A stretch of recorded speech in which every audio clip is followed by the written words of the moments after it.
Hello, everyone. Welcome to Development Palates. I'm Aaron Loomis. With me today is June Liu, Seth Geis, John McTavish. How you guys doing? Doing well. Good, man. Great. Talking tobacco and whiskey. We're right in my comfort zone. That's right. At 4 p.m. Yes. Also in my comfort zone. For those of you that are normal Pour and Tell watchers and listeners, you'll notice that I'm on the show, which I'm normally not. June and John run that show, but this is a special event for us. Seth as well is joining us, so we got the whole team going. Without further ado, we'll get into the show. I want to introduce the mastermind of this whole concept, which is Jeff Borysiewicz from Corona Cigar Company and Florida Sun-Grown Tobacco Farm. Welcome, Jeff. Thank you, guys. Appreciate you having me on the show. And I look forward to this, what we like to call bridging the gap, bridging the social gap. As having these, cigar bars, and we're used to smoking cigars and sharing cigars and whiskeys and cocktails with everybody. As George is getting comfortable back there, we're used to having these social gatherings, and so we're trying to bridge that social gap, and we're doing it by with a nice international crowd here today. Yep, exactly. A distinguished one, I might add. Yes. Next is George Grant from Glenfarclas. George, welcome to the show. Thank you very much. It's great to be here. Thank you for the invitation. Absolutely. And Kirsten Grant from William Grant & Sons. Welcome. Thank you. So what I thought we would do is kind of just do a brief introduction from each of your respective brands. I know that you have very long histories for these companies, but if we could just kind of get a brief background on that for people that may be unfamiliar because they're here from the cigar side or they're here from the spirit side and don't know the cigar side. So George, if we could start with you, can I give us a brief history of Glenfarclas? Sure. So we were established in 1836. 1836 was in fact our saddest year. In 1836 we became legal and we started paying taxes to the English, so it was a very sad year indeed. We have no idea when the distillery was actually built or who built it. We have a painting that was done in 1791 that shows the distillery here. It's mentioned in the parish records in the 1770s. But the exact date of when it was actually came about, we don't know. It was bought by my family in 1865, £511.19. We hope it's worth a little bit more now. We call ourselves the last family-owned, family-ran distillery in Scotland, which is just to annoy Kirsten. Because we still have family members on site working at the distillery. We are in our 6th generation. I'm the 6th generation of my family to own and manage it. So my great-great-great-grandfather, John Grant, purchased the distillery in 1865. He passed the distillery on to his son, George Grant, who passed it on to his son, George Grant, who passed it on to my grandfather, George Grant. I'm trying to keep up with the names, I know it's quite difficult. He then passed it on to my father, John Grant, and hopefully one day he'll pass it on to me, George Grant. We are situated in the heart of Speyside. We are a nice, small, independent family company. Very nice. Kirsten, give us a little background about William Grant & Sons.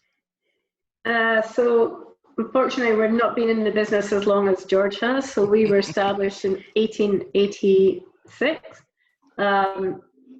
about 10 miles away from George at Glenfarclas. So I'm 5th generation. George and I are approximately the same age, although I'm a little bit older. So I'm 5th generation. Our business is still owned and run by our family. So although we have nobody quite on site, because we're all out in the market selling stuff, but we have a few brands you might be familiar with. Our key brand really is Glenfiddich, and then on site we have Balvenie. So you have to pronounce it correctly. It's Glenfiddich in America. Glenfiddich. And then we have Balvenie, not the Balvenie, which we acquired the site in 1892, and then instead of moving into the house, we built a distillery there. And then we also have some other brands in the market that you might be familiar with. So we make some other products, Hendrick's Gin, Sailor Jerry, Monkey Shoulder, we make Tullamore Dew over in Ireland, a few other things. So yeah, slightly different business model to George. Still owned and run. My cousins there's 5 of us working in the business, and we still do it. So yeah. Very nice. Thank you. All right, Jeff.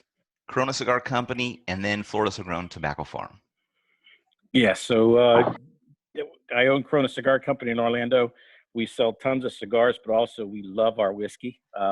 That's one of the big things that we really pair heavily with cigars is great whiskey. And that's why we have our great whiskey makers here on the show with us, because from day one, what was interesting in 2008, when we first had our first full liquor license, I think George came by a couple years after that to our downtown store. And back then, I don't know if you remember, George, everybody was drinking flavored vodka in all the bars, and nobody was buying dark spirits. I mean, you know, I remember when Pappy Van Winkle, your lovely distributor here in America, Sazerac, which they do a great job for us.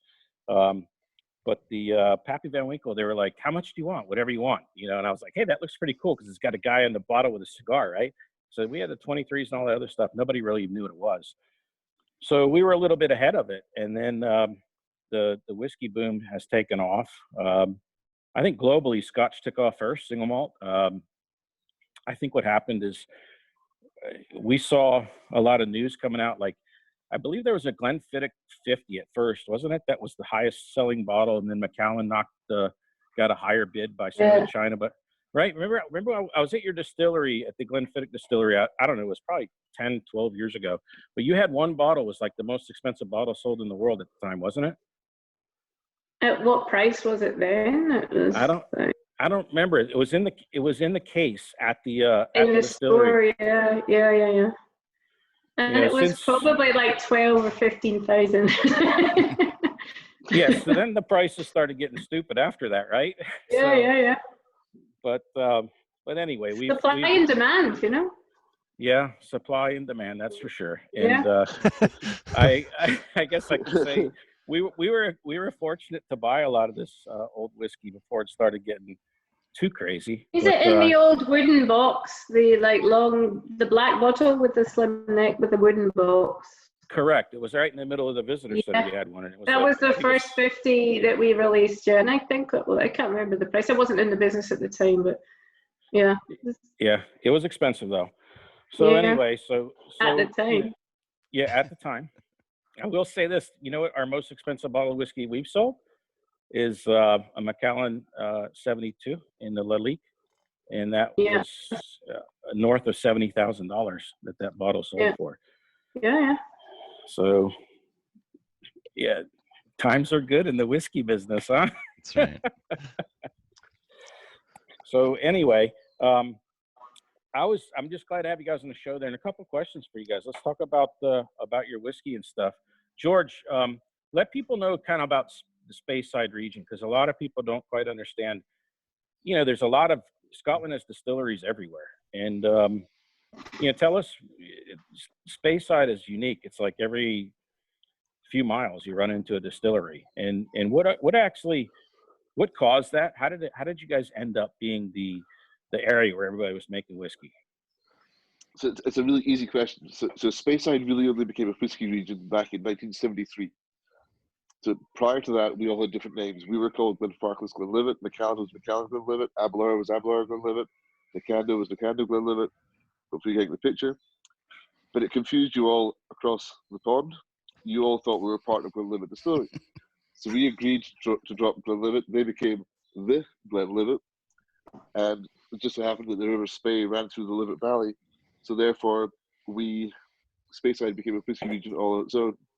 But it's quite interesting because when you do actually look at a bottle of Glenfarclas especially, we still call ourselves a Highland single malt. You know, we were a Highland whiskey way before we were a Speyside whiskey. But why there's so many distilleries in Speyside? Really simply, when you look at the map of Scotland, you've got the East Coast, you've got the West Coast, and you've got Speyside sort of smack back in the middle, up at the top. 200 years ago, 150 years ago, it was a really, really difficult place to get to.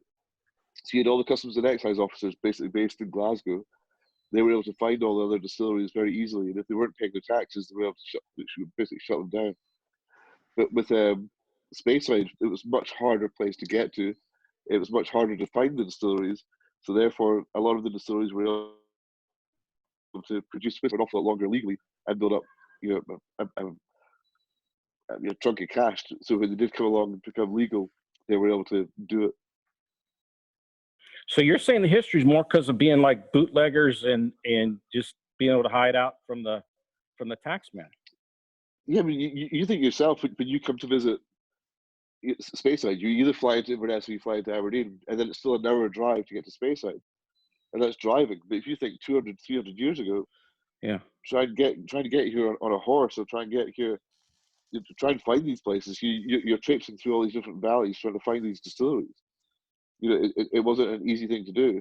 But whereas if you're in Campbelltown, for example, or Lowland Distillery near Glasgow, near Edinburgh, the customs and excise officers were always going to take the easy option and just go and shut them down. Interesting. I have a different take on that. Go ahead. I have a different take on that. Let's hear it. Well, I'd like to say that, you know, we've got perfect water, a great climate, you know. Very You know, nice. we're in a great position to be able to make the best scotch in the world. All this stuff, you know. Well, I'll say this. Believing. Go ahead, George. No, I was just going to say it's amazing when people start believing their own marketing stuff. That's why I like having these guys on their show, because you can get really right down to the facts. Right. But I will say this, Kirsten, the video that you guys show at the visitor center, I don't know if you still show it at Glenfiddich, but you know, it really shows. A lot of people don't realize how cold and shitty the weather is up there, and you know, and it shows them building the distillery stone by stone. And I mean, that may have been a little bit of marking, but in reality, as you're driving all the way from Glasgow or anywhere along Scotland, and you know, you see these roads that have the stone walls next to it. Yeah. That's because people had to pick those stones up out of the fields, because when you're plowing a field and you hit a rock, you know, you got to. So all those stones came out of those fields, and so that was all hand labor that was done, and that's a rough place to live in the wintertime, especially think about it when there was no electricity or no cars or whatever else. You had to be tough. Oh, 100%, yeah. So we can believe our own marketing, but we do know one thing, that we did build that thing back in that day. So however we managed to do it, there's no marketing built into that. That's also why there's no family members from William Grant's up here. Yeah. So George, Just wait for the banter to go back and forward. Right, George, you are like one of the only owner operators up there in the Highlands, aren't you? And to be fair, there's more now than there ever has been. I mean, you got to think, 20 years ago there was 98 distilleries in Scotland. There's now 160 distilleries, and you have so many of these distilleries that have either been bought by other family companies or been started up by independent people. So you've got much more family ownership now than you ever had before. Mm-hmm. Do they stick around during the wintertime though? Some of them. You're talking to the guy who travels 8 months of the year, so don't listen to him. Okay. I stick it out in Speyside. 8 months of the year he's traveling. Yeah. Well, it is a tough area, and a lot of people don't realize that, in the winter times, it's dark, it's cold, it's rainy. I mean, I guess Northern Canada is probably like that too, but it's a lot harder climate. Now, I did see something about, do you really think that the rain and the bad weather makes your whiskey better? Well, you can't make whiskey without rain. So people come to visit us and they said, "Oh my God, Kirsten, it always rains here." No shit, Sherlock. That's why we make whiskey.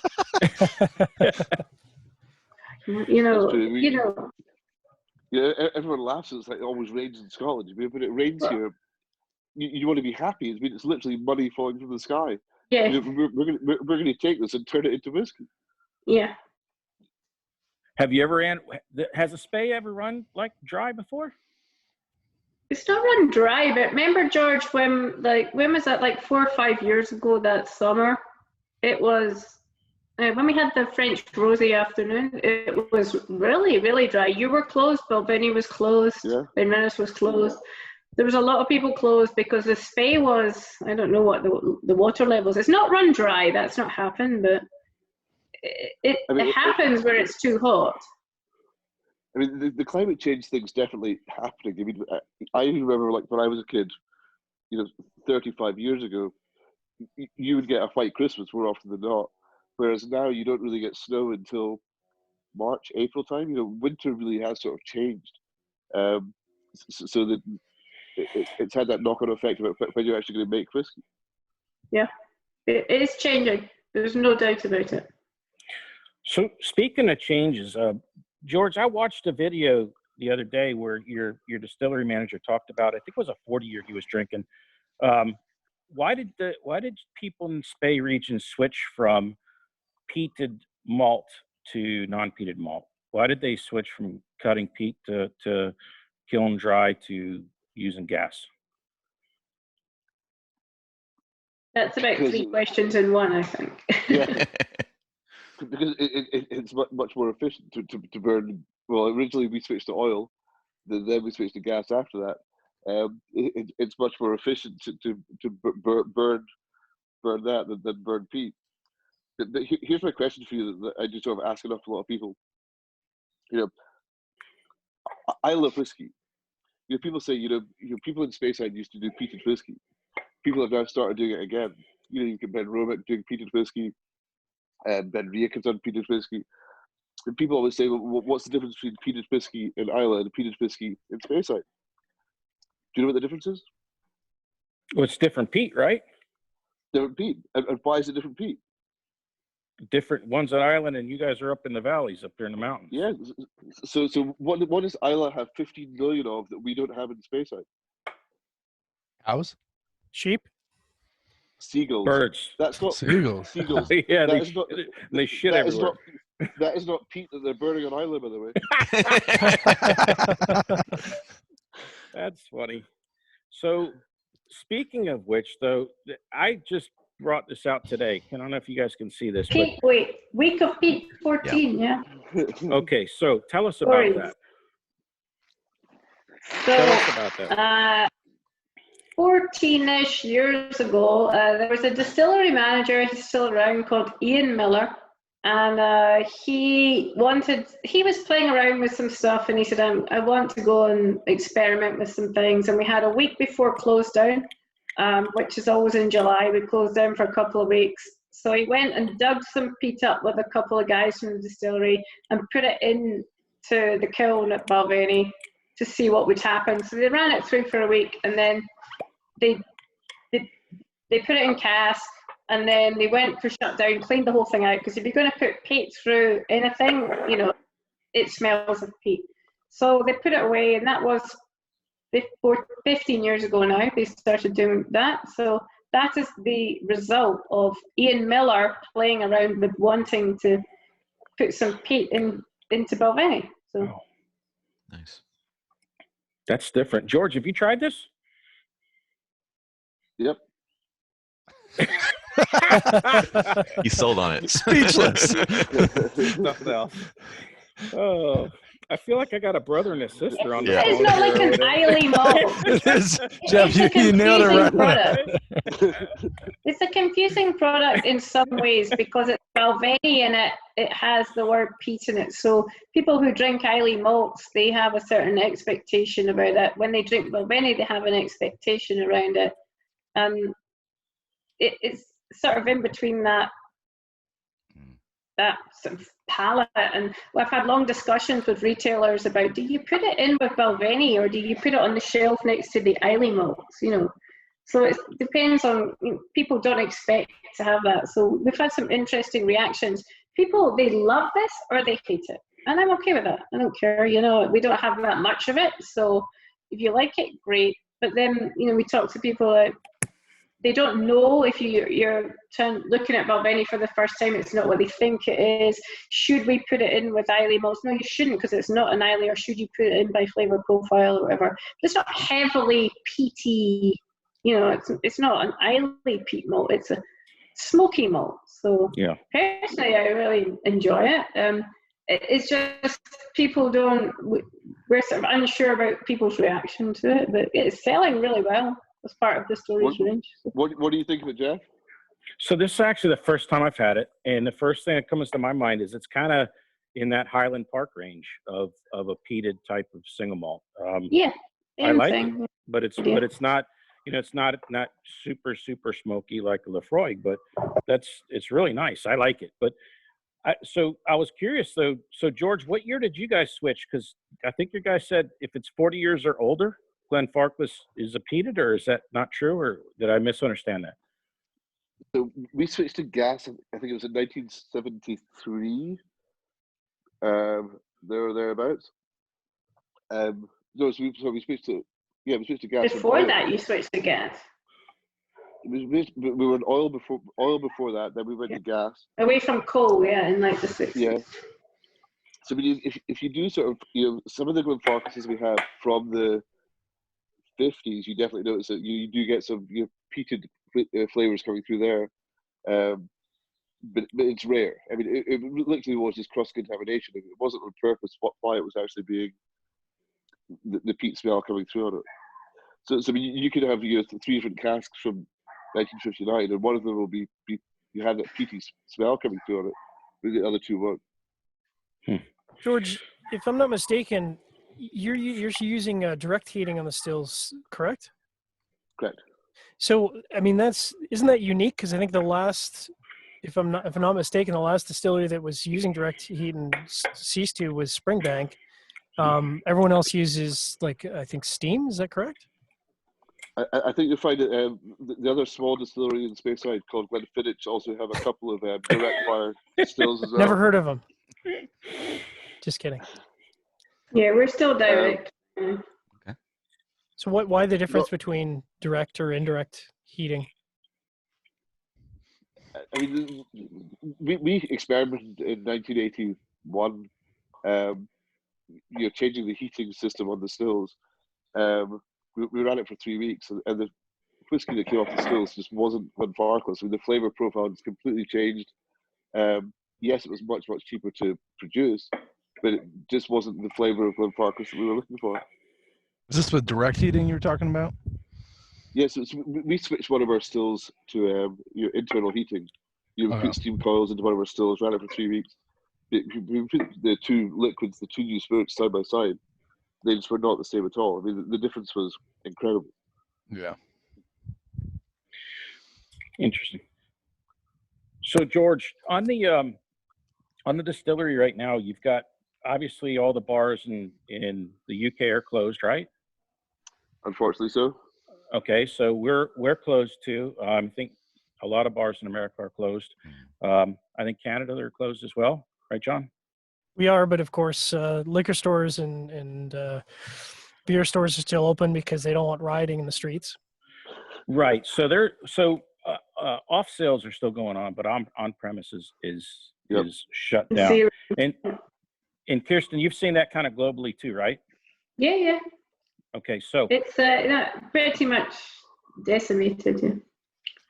So let me ask you this: what I'm hearing is that on-premise sales, which are pretty strong, but people don't necessarily pick up, 21 and 25 and 30-year-old whiskeys on premise as much as they drink, or I'm sorry, off premise as much as they drink at a bar, right?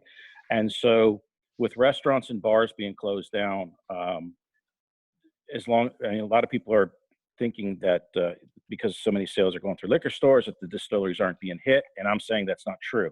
Would you agree that as distillers, you're going to see an impact from this shutdown of the restaurants and bars? That's a question for you. For both, of course, Yeah. we are seeing an impact. Of course we are. The impact at the moment, we don't really know what that means in the long term, because you've got some interesting spikes in panic buying, pantry filling, whatever you want to call it. Then we're also seeing some interesting moves in people buying some older, more interesting things. So, we've had some good sales in some of the older things online and inquiries and that kind of stuff. But then the model of your business has to change fundamentally. The pack sizes are changing, and what people are trying to get and when and all that sort of stuff. So yeah, it's going to impact us, and fundamentally it will impact us to the negative, of course, for many, many business reasons. In terms of the off-premise at zero, I read a stat, the on-premise is zero, the off-premise has to be sitting at plus 22 and above to even make some kind of leveling with what we lose from the on-premise.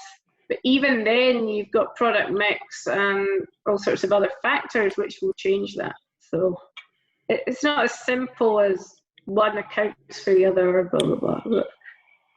Yeah, there's. I mean, for us, it's we're not as heavily in that side of it as William Grant's are. We're much more off-premise than we are on-premise. But saying that, in Canada, for example, we're seeing sales increase dramatically. Especially through the Toronto side, where they have changed the laws that restaurants can now deliver liquor. So of course, the restaurants that we did actually have Glenfarclas, they'd obviously had much higher marks in it. So we're seeing sales sort of being pushed through there. But as Kirsten said as well, you are seeing people sitting at home. They're not going out. They're not getting away, and they're thinking, well, that bottle of scotch that I always wanted to buy, that I never thought I would buy. It's the rainy day moment.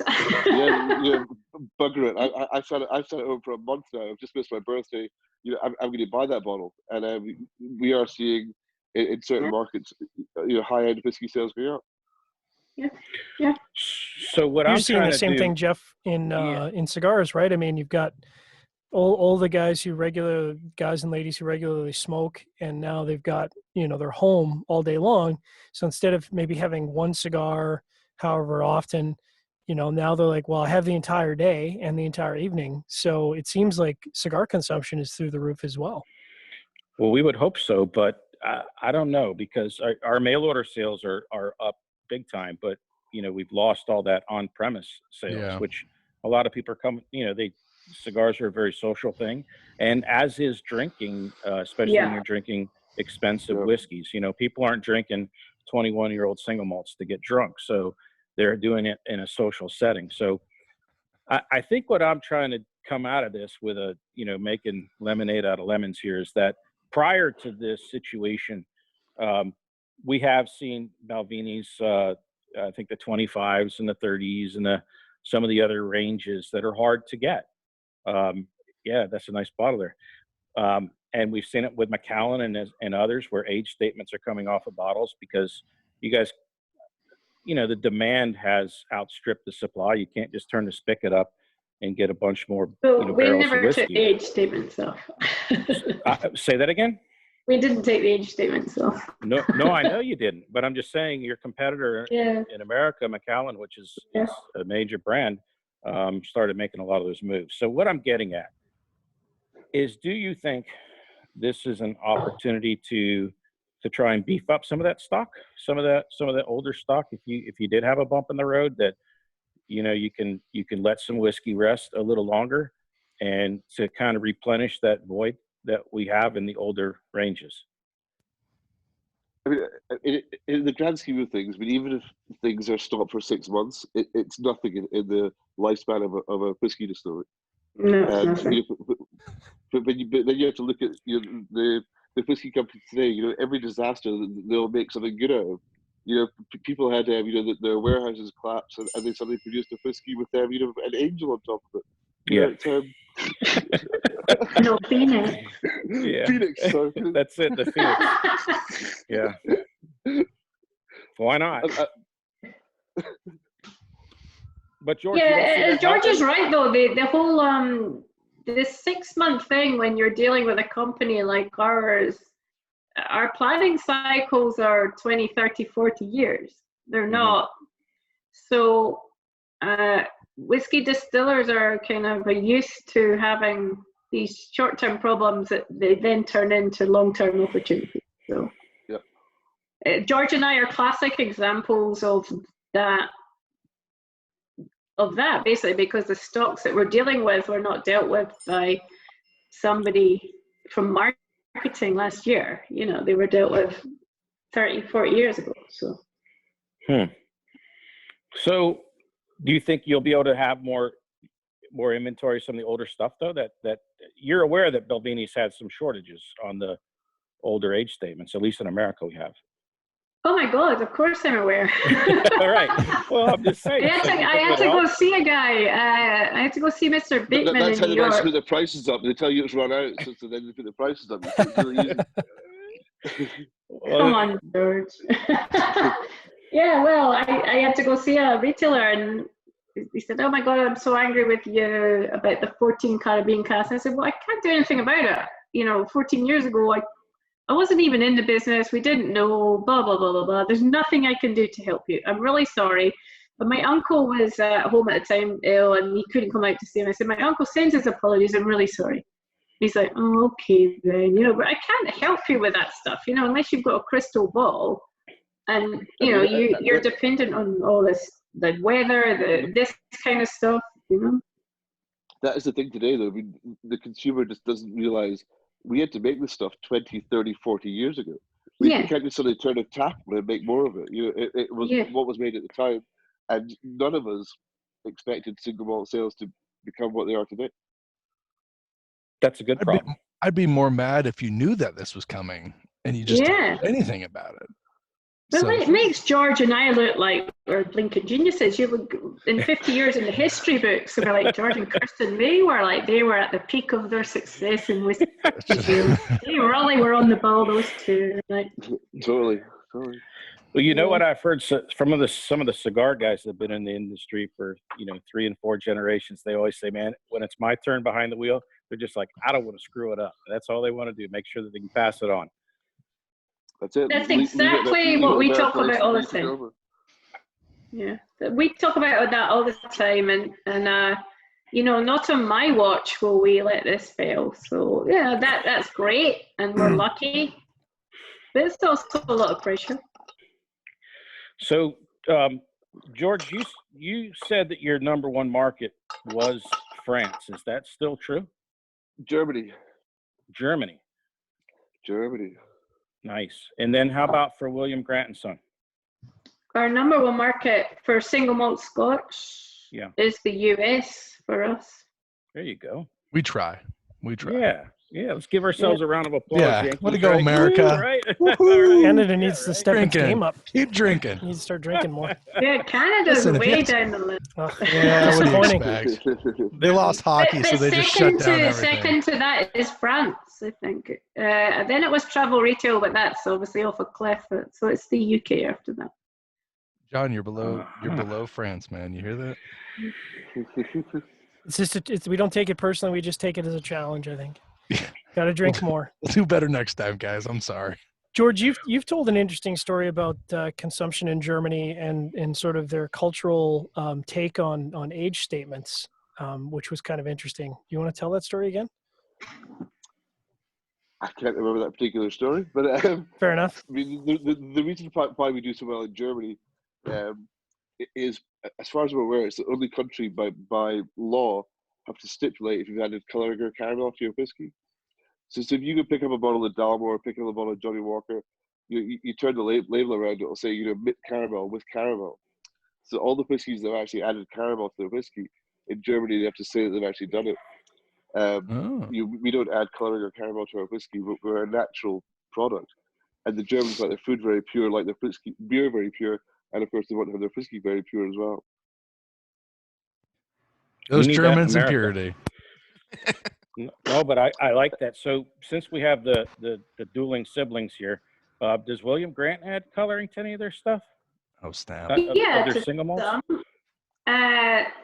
Not one I'm looking at the moment, no. Not to the single malts, to the blends we put some caramel in. Not the blends, but on, let's say, a Glenfiddich or Balvenie. No. Good. And so then what's the number one selling single malt in Scotland right now? It's now Glenfiddich. We just knocked Lafroy. Are you talking on-premise, off-premise, or all together? I would say on-premise. Total sales. Glenfiddich came back. Total sales. Glenfiddich came back. Yeah, good for because you. we the last 3 years we put a big campaign and we'd kind of lost the whole market a bit because we'd be too busy concentrating on it stuff. And then we did a huge program the last 3 years. So Glenfiddich is #1 and Balvenie is #2. Wow, nicely done. On premise, I'm talking about Glenfiddich #1 over. In blended Scotch, is Famous Grouse still #1? I would think so, yeah, George. Do you know? I don't actually know. I think it will be Famous Grouse, and then Grants will be like 3 or 4, you know. Have you noticed a shift in Scotland? Because when I first started going to Scotland, a lot of guys were drinking blended Scotch, and it just seemed like old men were drinking single malt. It was kind of weird. And then when was this? I would say 15, 20 years ago, early 2000s. Seemed like. Is that true, George? Would you say? Oh, definitely. I mean, there's been a massive change, massive swing. I mean, I remember 15, 20 years ago, going to Dufftown where Glenfiddich is.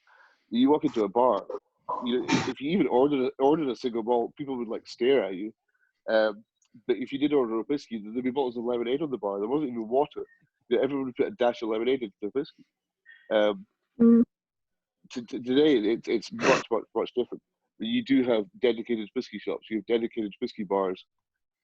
The knowledge of people, the knowledge that people want to learn, it has completely changed.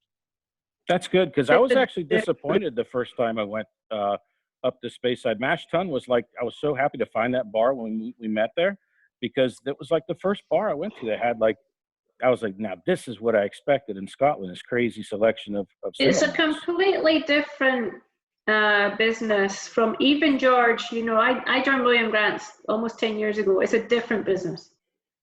So guys, my wife wants to interrupt here. My proud Scottish wife. Ooh. Look what she made to show you. Get it close. It's a big fat Scottish pie. Show it to George so you see it. You see that? Right? I'm very jealous right now. Oh, that's good. Right? She wanted to get us in the mood. I still talk about you all the time. Hungry Horace I talk here. about you all the time. Big Scottish pie. Hi, George. You were the only normal person. Yeah, I can hear. You managed to get out of Mount Florida and move to Florida. You were Of the only course. person who did it right. I did, and I brought my mince pies with me. The weather here's a wee bit better. Just a little bit. A wee bit. Where are you? Are you in Texas or something? Where are you? Seth, he's in Seth. All right. Okay. Yeah. All right. Hello, Seth. Hello. Your weather doesn't look too bad either. No, I'm in North Carolina, so. All right. Okay. Tanya Sunny wants to here. see Scotland. Show George again so she can at least see the doors of Scotland. I know, at least smell Scotland through the microphone. I would be home now if it wasn't for this bloody virus. And she's in London right now. Oh, you're in London? Oh, I'm sorry to hear that. I'm in London, yeah. I'm sorry to hear that. Well, let me take my pie back in. Said Cheerio. nobody ever. So everybody else got Cheers. cigars and pies. What the hell did we get? You can give a wee sniff of this one. I'll see you later, George. Cheery. See you later. Bye. Cheery. I was going to say something inappropriate, but There you go. See, we got the full effect going on here. All right. I'll be back in 2 minutes. All right. Okay. All right. So, what did you have any questions, Aaron, that you wanted to direct to our distinguished guest here from the Grant family? John, I think, has a litany of questions that he's open to asking. I mean, I love whiskey. What can I say? And I apologize for butchering the company name, Kirsten.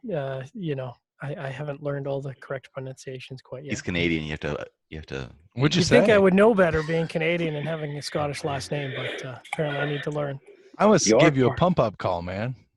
I know you're nervous. You guys are part of the family, though. Just remember that. Canada's part of the crown. Commonwealth. Right? That's All right. Fire away. So obviously, Glenfiddich has been coming out with some new expressions. Possibly, I mean, I would describe it as maybe pushing the envelope of what is a very traditional industry with different casks. Famously, you had the IPA cask.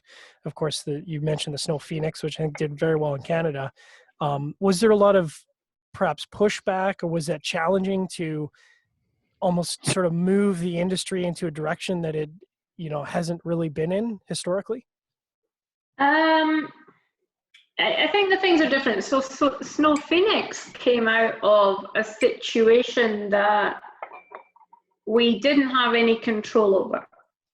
So you have a weather problem and you have a lot of stuff you need to bottle now or lose. So that was Snow Phoenix.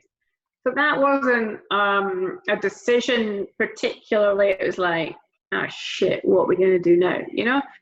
Snow Phoenix was it's such a cool thing. I remember we sold it, I think at like 50, 60 pounds a bottle. I think it's gone up like 700 now or something. But we didn't do that for that reason. We did it because we had a problem.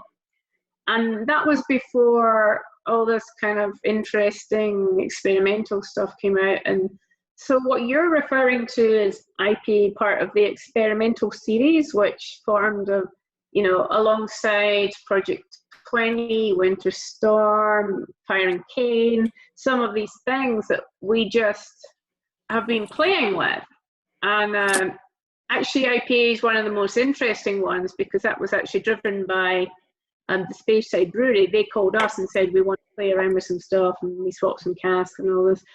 But I think what we're talking about there is, did it change things? Everyone's trying. Scotch whisky is such an interesting industry, and what we're trying to do is allow people and us to experiment and see what happens, and if it works, it works. If it doesn't work, it doesn't work, blah, blah, blah. I mean, it's part of being a family business. We allow people to kind of play around, and you like it and it works, we'll keep it.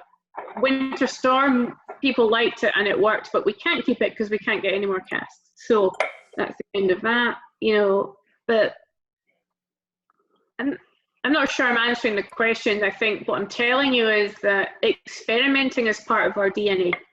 And I'm more than happy, my family are more than happy to allow Brian and the guys in the company to play around and do some stuff and release some stuff.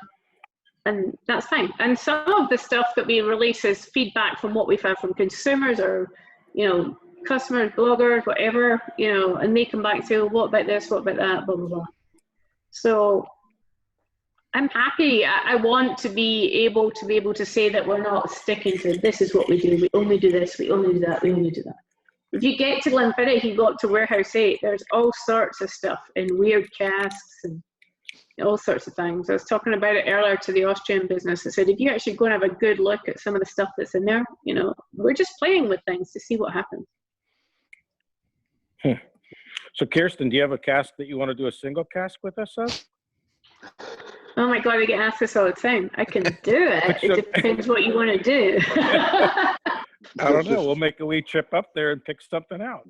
Yeah, well, look, people ask me this all the time, and what I'm trying to, we used to do some of this stuff, and you kind of lose control because you've got this cask. Everyone has their own cask, and I don't mind doing it, but it's got to have some kind of bigger purpose than just, okay, I made a cask for this company, and that's their cask, and this is it. It's like, well, Richard I lose control over the brand.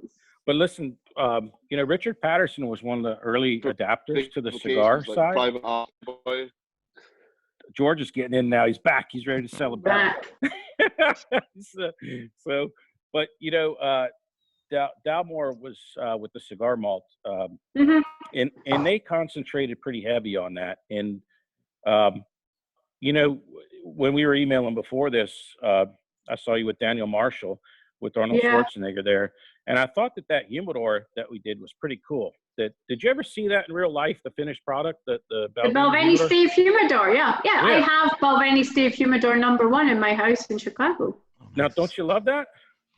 Yeah. So the original one, let me tell you, the original one has old staves on the inside, though. So it was like a really weird project to do, you know, because you should be putting the cedar on the inside, all the rest of it, but we put some Balvenie staves on the inside to see what happens. So I have that original humidor.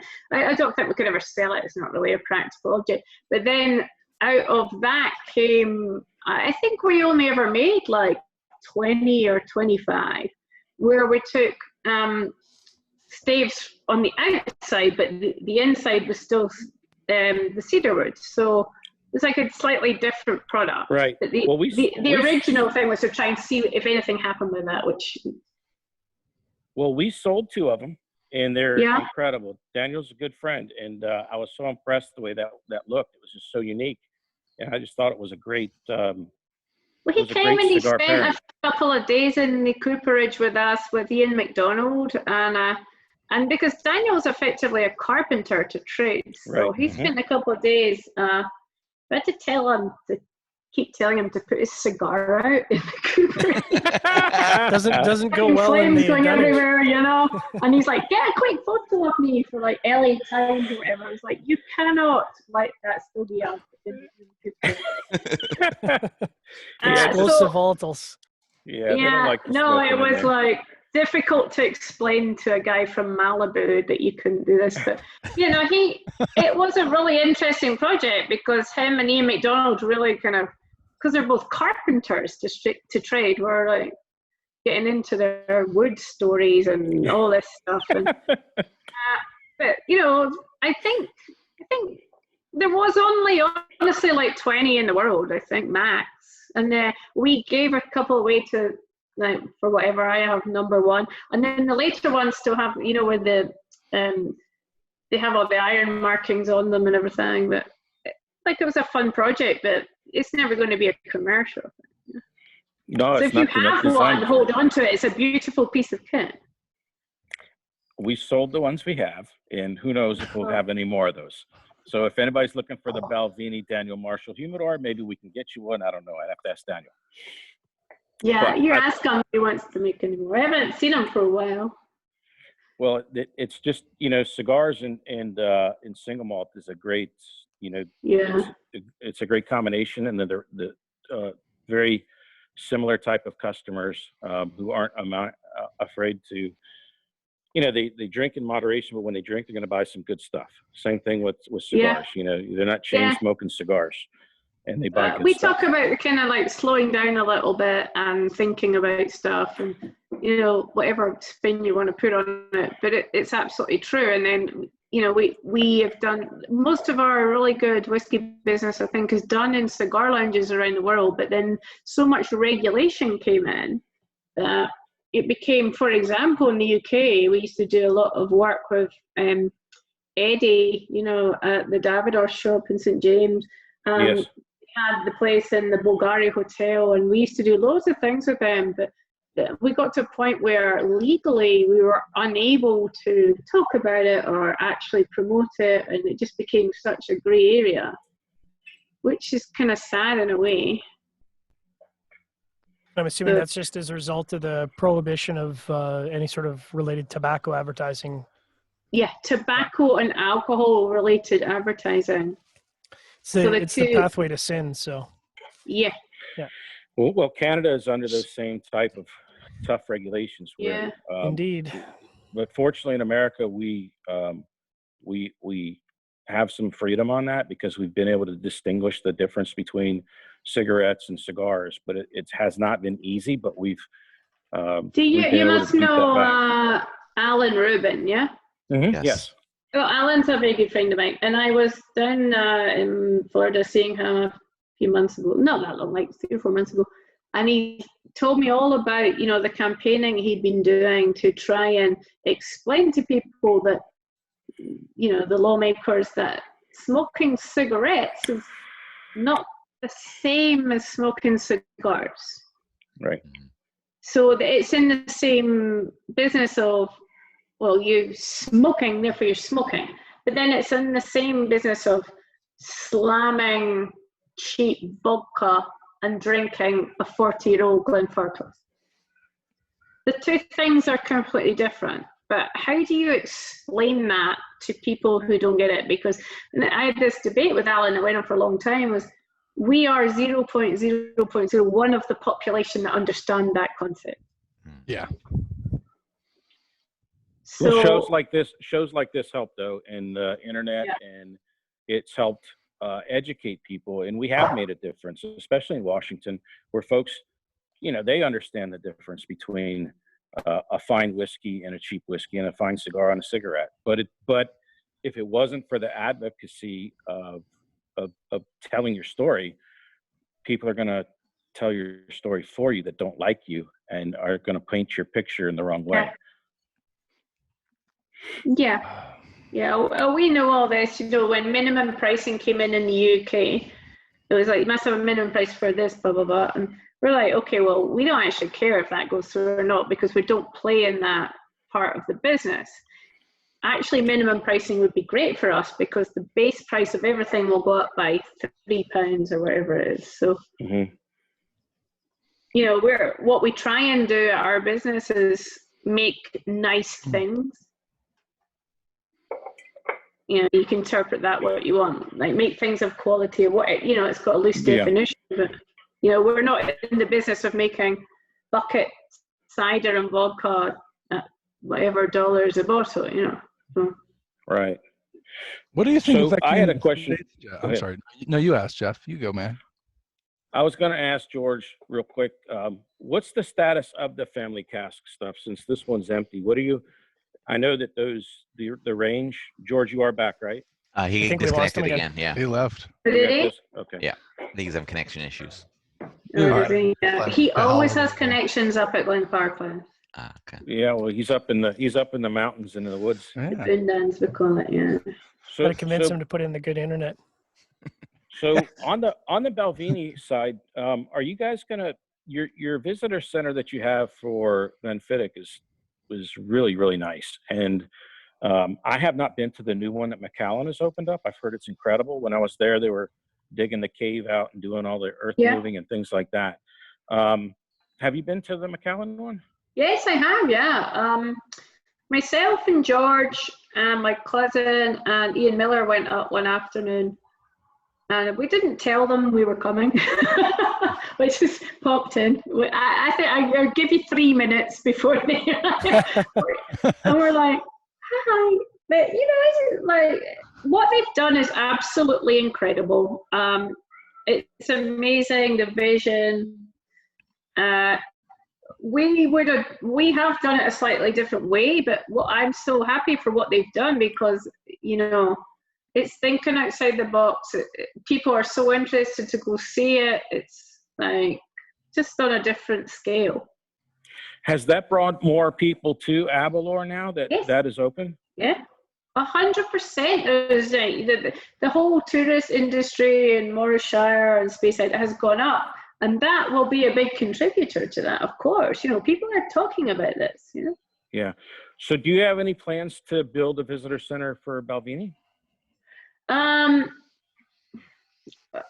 Not at the moment, because all our capital expenditure is going back because we're close now. So not the same way, no. Not in the way that Macallan did. That's over no, the top. No. I tell you where we are with that. So if you want to do a Balvenie tour, the wait list is 3 months. Yeah, unless you might know somebody who might know somebody. But we're kind of Monday to Friday, and I've got a job saying, okay, guys, maybe we need to do a Saturday and a Sunday, you know. So we're kind of at that stage where we know we need to do more, but I don't want to change it. Yeah. I don't want to change it. I don't want to make it like, oh, get your ticket here and all. I'm not going to put a cafe in and all this shit. You know, it's not not so much the cafe, but your visitor center for Glenfiddich is really, really good. And I think the movie that you guys did, and it really tells the story well. And there's a good story for Balvenie there too. And I just didn't know if you guys had any plans of maybe something on the same level of Glenfiddich. George just sent a message to say his Wi-Fi has died. No, that's not the plan, because the two things are different. And if you see any of our comms, you know, if you're on the road, you don't even know the two things are the same company, you know. It's only when you go in and maybe we'll walk round through the back that you'll see that they're connected. But I don't believe that's the right thing to do. Balvenie is what it is. It has capped production. It is what it is. I don't think we should change it. I'm not saying we shouldn't move with the times, but no, as it is, what I think we should do is run more tours so more people can be happy to see it the way that it is, not change the way that it is. Because I'm always surprised at how, you know, it's kind of a journey to get there. And when you're up in Aberlour and you go to the 3-4 distilleries that are right next to each other, you see people from all over the world that traveled a long way to get there, right? And so did you ever find that surprising? How far people come for that little journey? Oh my God, of course I do. Right? I every now and again I'll just like walk in. I'll be in we have a family house just down the road, which is William Grant's original house, and I'll walk up and I'll go, "Hi guys," I'm like, "Oh, blah blah blah," and these people are like, "I've come from wherever," and thank you, because it makes us remember why we do what we do. However, I don't want to commercialize Balvenie. I'm saying this wrong, right? What I mean is, it's just different. It's much smaller. I'm not going to make a movie, you know. Ridley Scott made my Glenfiddich movie. I'm not going to. Yeah, it is good. And by the way, we've been talking for ages. We need to update that because it's so out of date. But the two things are different. And I say to people when we bring them from America or whatever, you need to do both things, because then you'll understand why the two things are different. Yeah. Seth, it's good to slow things. Well, I mean, it's good to slow things down. I think that's what it's all about. And you don't have to, I mean, you don't have to change it just to change it. Just let things be sometimes what they are. Yeah, I agree with that. And we're like, well, for me to talk to the brand guys and say, could we open on a Saturday because our waiting list is so long? You want to know how long this has taken us to try and get this through. Yeah. You know what? I'm okay with that. Yeah, I mean, if the waiting list remains, which just goes to show the dedication of individuals who want to go visit, which is a great sign. There's a kind of balance, isn't it? You don't want to let people down, because people come from across the world. They want to see you.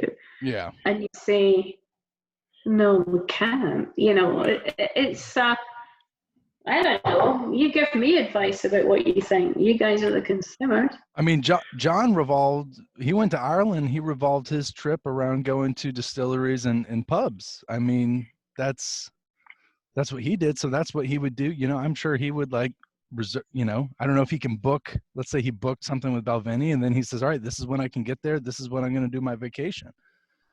You know, I have a 7-year-old and a 4-year-old, so I'm just going to show up and you're just going to be like, oh my gosh, let them in. Just get them in and get them out of here as quickly as possible. We won't let the kids on site though. Oh, you'll want them. They're great. No, but Kirsten, you got, when I was there, they were letting kids go on a tour when I was there. Yeah, I'm joking, they will, but we had this debate, you know, you just need to manage that, because you don't want like kiddies everywhere and all this stuff. You know? That's why you just give them a little, give them some sips beforehand, they mellow out a little bit. Oh yeah, we just put it in the middle. Well, I gotta tell you, I appreciated that, because I remember in Eiley, we were at the Lefroy, and my son was like 4 or 5 years old, and I was like, man, what do we, because either I got to leave Tanya in the hotel with the kids. 4 or 5, I think it's fine. I think what you don't want is groups of 15-year-old kids coming around the distillery. You know, if you and we spent about a year trying to work out what we're going to do with this. Right, kids, no kids. You know, you got a fine line there. Yeah. It's kind of like we used to do all the tours for free at Glenfiddich, and then about 5-6 years ago, we put in a £10 charge. And that was like uproar in the industry. Well, not the industry friend, but, you know, in the local sort of tourist people. Because what we were getting was coach parties of people coming in for a free tour and having a dram and going away again. And these are people who would never, ever, don't even know what you're talking about, you know? I think I And saw they an come on a episode bus. of, have you ever seen Still Game? Oh my God, it's one of my favorites. So, They went to the Glengoyne distillery with That's right. Andrew, and they had the Clark Gable edition. Yeah. Right. These two old pensioners go on a bus out of Glasgow to go hit all the distilleries, so they go drinking free That's all the day. sort of people. So we used to get all these coach parties in, and one of the first things we did, we're like, how are we going to stop this? Because it's clogging up interested people. So we narrowed the car park entrance with bumps, so you couldn't fit a coach in, you could only fit a car.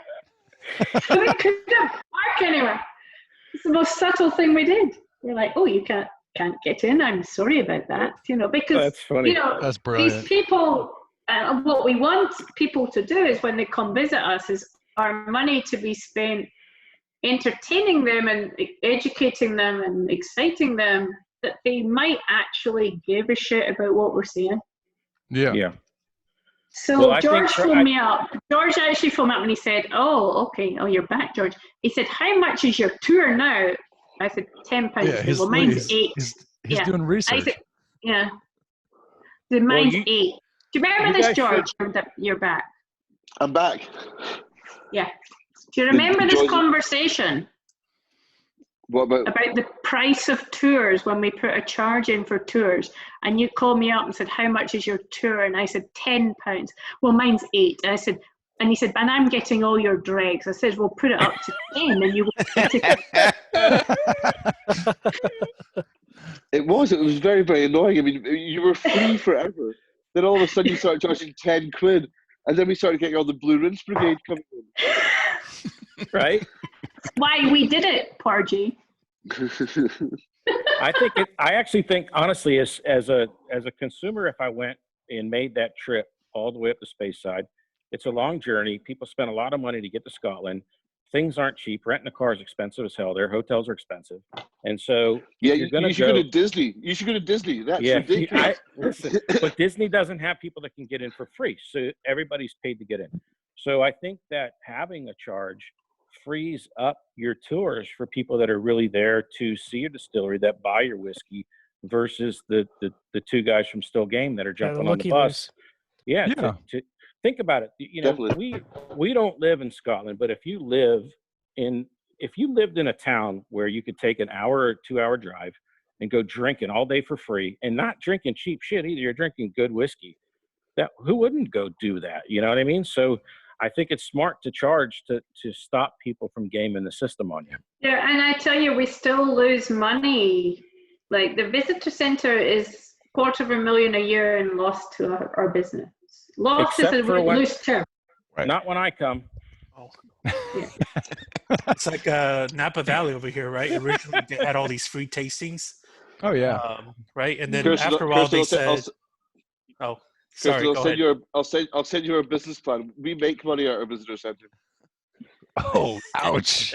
That's because George sells a whole range of these things from, what is it, from 1953 onwards, is it? Yeah, it used to be 1952, yeah.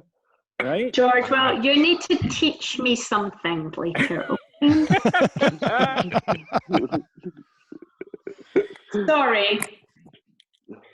So anyway, now that you're back on there, George, what is the story on the family casks? Where are you on this stuff now? Because are you sold out of a lot of the years, or what are you? Yeah, we've sold out a lot of years. We still have a lot of them in bottles, but we will not be rebottling any casks prior to 1977. So once those bottles of whiskey do run out, we will not do another cask. So when you do sort of look at the bottle, you know, they'll say on them, there'll be a release on them. This one says it was winter 2017 that this one was actually bottled. We will not be replacing the older ones anymore. We'll be using them for special items. And you sell a lot of these out of your visitor center, don't you? Yeah. Yeah. Can you visit the center digitally? That's what I want to know. No. Can you what? What was the question? Visit the center Can you visit digitally. Glenfarclas digitally? Is there a virtual tour that you can Virtual take tour. if you can't Hey, make it? in hold on Scotland? a minute. They just got telephones. Never mind. Yeah. Well, I mean, look at this. Look at this. This telephone connection's fantastic with George. Yeah. Well, up listen. until about 2 weeks ago, his Wi-Fi was limited and capped at a certain amount per month. And his daughter had downloaded so much Mickey Mouse or whatever. She was done in about 5 days. So he couldn't do any business because of the streaming. Oh, yeah. And so she's screaming her head off. And I said, you're not that far in the middle of nowhere. We're in the middle of nowhere. So I will say this, guys that do buy the expensive whiskey from the visitor centers, though. Are we talking about you? Me and any visitors that come And through. others. I'm just saying this as a public service announcement that Britain's VAT tax refund thing is a scam, because 9 times out of 10 you will not get it back, even though they're going to tell you they will. When you go to the Glasgow airport, it's never up. The little customs guy is a post box. It's never. No, you should get it back. No, you should definitely get it. 9 times out of 10 you don't. Do you have to Only put that you're an one. American on there? You fill out the forms. I've wasted so much time on all that that's stuff. That's our Yeah, problem, well, Jeff. but We're then it Americans, goes man. They ain't gonna into give us the money back. America. Goes into America, it goes through a couple of tiers, then it gets a tariff first, then it goes through a couple of tiers. The federal, it's never ever going federal to government got never the going to federal work. government got it, Jeff. You No, got but it. I mean, You got it with your check from the government, man. That's your no, money. this is the UK, and it's in George. How much is the VAT on your whiskey over there? VAT at the moment is 20%. But 20%. The issue with you, Jeff, is you're married to a Scot, so they're going to check that and say, well, no, it's local for you. No, I put it on my passport for sure. But so when you're talking about a bottle that might be $2,000-3,000, and if you're buying multiple bottles, so you might, it's quite a bit of money here. So Tanya as the Scot actually got her money back on the high street in Glasgow, but it was not for whiskey. It was for something else, because they actually have a little office that is maintained. But the one in the airport, it's so basically I've done that, and I've got my money back. So she filled the form incorrectly, and you didn't. We filled the whole thing out, stamped and everything. So I'm just saying you don't get your money back. So anyway, it is what it is. We factored into what it costs. Jeff, when the NHS. Jeff, I'm just going to nip to the bathroom while you guys have this really super interesting conversation. The flights to Canada are back up, Jeff. You might want to consider coming up to Calgary because, first of all, the American dollar is extremely strong.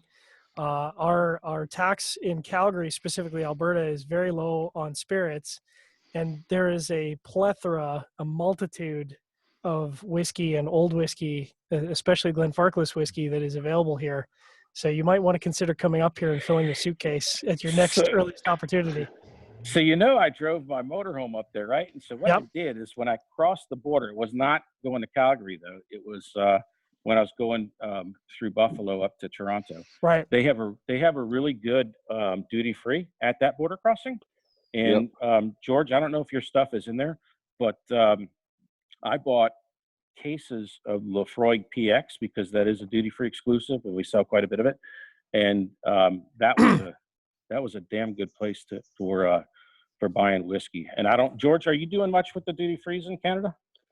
We do. We're in about 5 or 6 different outlets on the cross border there.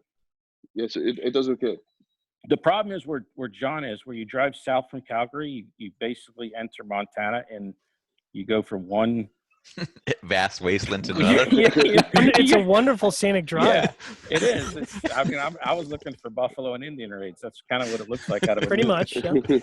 And when you cross the border there, the duty free is kind of like a t-shirt shop. It's very small and there's not a lot of whiskey there. But anyway, it's beautiful country. And speaking of country, George, do you buy your barley from Scottish farmers, or what's your supply on that? I would love to say that yes, we do buy it all from Scotland. I mean, if you go back far enough, then all the barley was actually grown around the distillery. But obviously, as we've increased in size, we need more and more barley.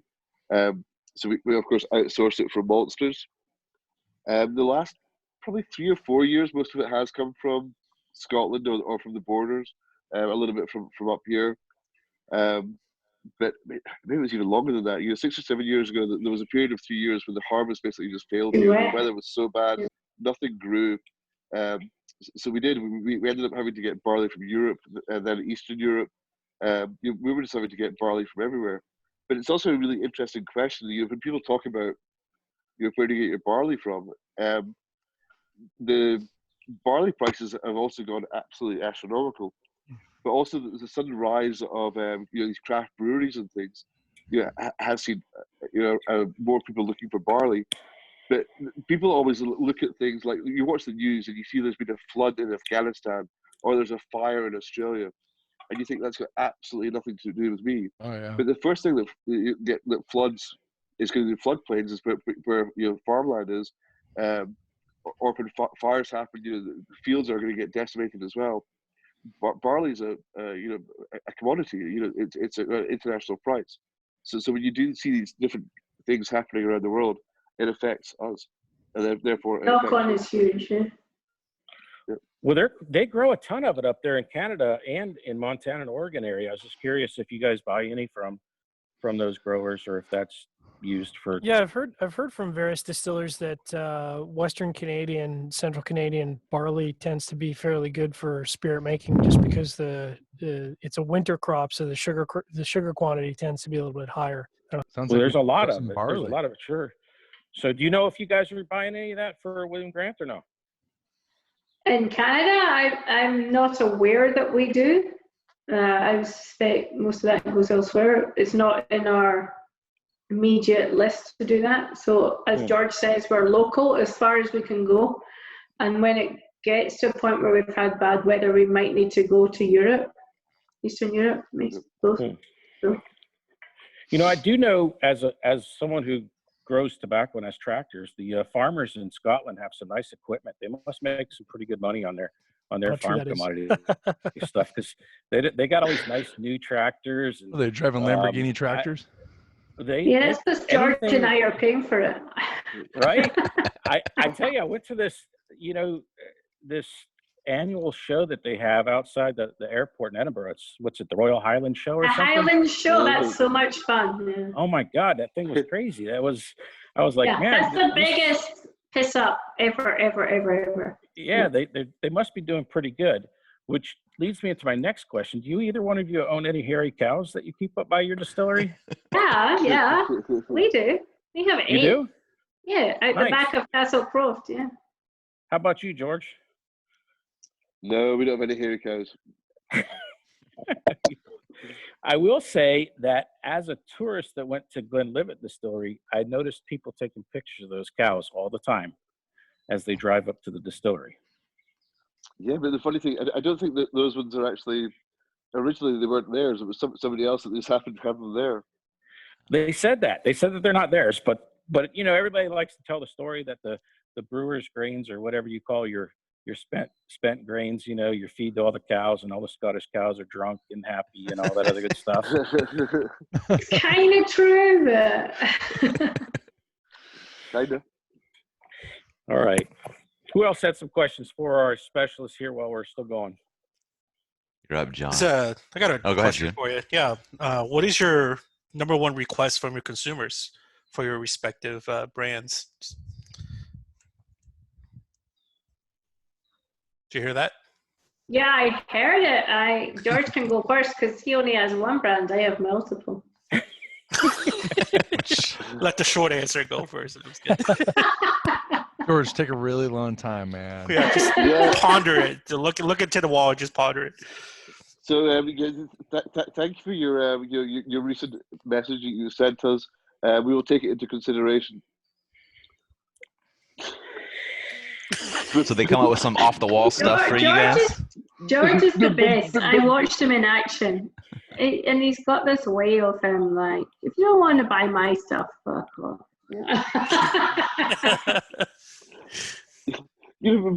I think that people come up with these great ideas. Oh, you should do a peated whiskey, or you should do a finished whiskey, or you should do this. It's like you've never thought about it before, you know? Yeah, you know. It's a great idea. So revolutionary. Tell you what, it's such a great idea. Why don't you start your own distillery and do it yourself? Yeah. There you go. So George is totally right, because we listen to a lot of, you know what, the whiskey industry should do this, and you should be like that, and you guys should do this. And I'm thinking, okay, like we've never sat and thought about that, you know? Yeah.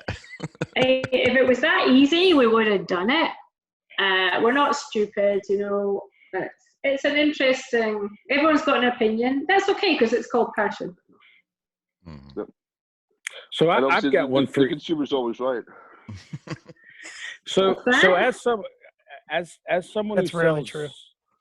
we sell single malt whiskey, and the year age statement is really, really important for consumers, because the older it is, the more valuable in the eyes of the consumer it is, because obviously you had to sit on that whiskey longer.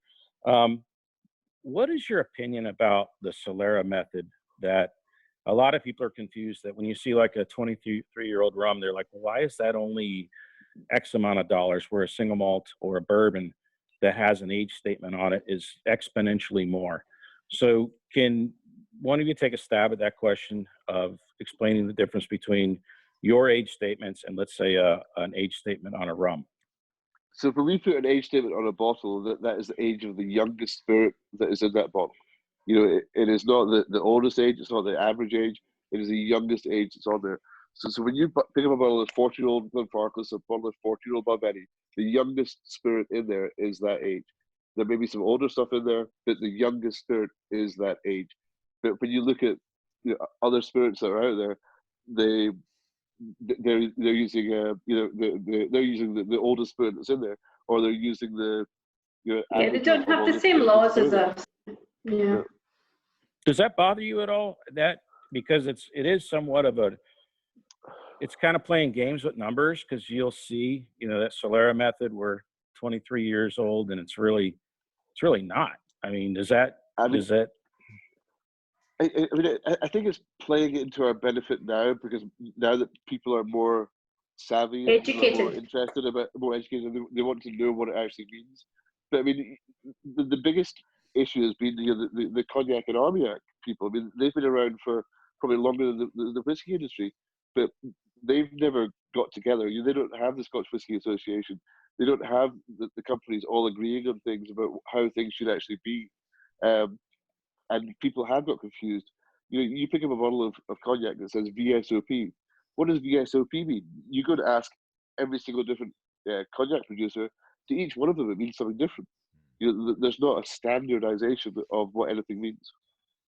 However, the cognac guys, they've done a really good job. You look at something like Louis XIII, you know, like it's unbelievable what they've managed to achieve, because the cognac guys have managed to market that in some kind of way. Yeah. I feel like Old World is more successful in that. And I mean, like, obviously, United Kingdom and Europe, and the New World is kind of doesn't appreciate that, or tries to change that up all the time. And that comes with like wine, I think, with like, you know, you have Bordeaux and you have Champagne. Everyone, you know, you can't call it Champagne if it's not from Champagne. I think the best thing that Scotland has done is have the strict rules that you have. The fact that, you know, the rules for single malt, the rules for your age statements. And, you know, I don't know if that is I guess that's not a rule for your single malts, whether you can add caramel or not, but that's been a hot topic somewhat in the bourbon industry too, that you've got not necessarily games going on with the years, but, you know, the caramels and the sweeteners have been somewhat of some guys are like, you know, I can taste that. You know, if you talk to distillers, they'll be like, I think that one's sweetened and it's got caramel added to it. But I do believe that as someone who's selling expensive bottles of whiskey, the biggest thing that you have is that people trust what's in the bottle. So if I'm looking at a Glenfiddich right now that says 21, people know it's 21. And I just think it's probably 23 at the moment, because we don't have me at 21. Right. Well, this one, just to show you, I bought that one a long time ago. This was that's a really old pack. So yeah. This is back when remember when you guys first came out. This was it still Grand Havana Reserve or something? Yes. Yeah, that's the Cuban one. No, this one, so Glenfiddich. Yeah, that's really rare now because we got sued, I think, for that one. Yeah, so the original, I bought this, I think, at your visitor center, by the way. Okay. The original one, when it was explained, is that I guess you had some Havana Club barrels, and that, We had, and then not Havana Club, just Havana rum barrels, and and then we had Havana on the label, and then we couldn't sell it. Blah blah blah blah. in the blah. U.S., So, right? Yeah, we had a problem with it. So we sell what's called labeled as now Caribbean cask, I believe, correct? Yeah, in a way, it's not Caribbean cask like the Balvenie 14 Caribbean cask, but what we do is we make a liquid, we bring it over, we put it in the casks, and then we season the cask, and we take the liquid out, and then we put the whiskey in. Well, my main point was that people are trusting the years that you put on it. Yeah. And I wish we kind of had that in the cigar industry, because that's one of the things that we've had is that we don't have the strict rules that no one's selling single malt scotch that's not from Scotland. And sometimes we have tobacco that's labeled like it's from Connecticut when it's not from Connecticut and things like that. And I just think that's really, really helped your industry when you're selling bottles of whiskey that can go, $50,000, particularly now, as fake products and all this sort of stuff is becoming more of a problem. So some of the really rare and aged stuff that George and I will sell, people want to come to the distillery and talk to George and myself about it and buy it from us. They don't want to buy it in China with a Chinese label on it. They're not interested in that. So it's become a whole new market. What have you had knocked off on you? Knocked off, we had some grants. George, you maybe had this. Those people in Egypt. What the fuck is this? If you're going to knock something off, you're going to knock off grants. But they were also knocking off Jacob's Creek wine and all sorts of things, but we haven't had problems. How can they sell grants cheaper than you do? My point exactly. Yeah. We don't have such a big problem as some other people at the moment that we're aware of. We find some refilling every now and again, but we don't have a huge problem. But a lot of our caps now, we're starting to put like tracer caps on them. They have like barcodes, whatever, readers in the caps. So. Nice. So have you had like Glenfiddich 50s knocked off on you? No, we haven't that we are aware of. What was that? Do you want one? George.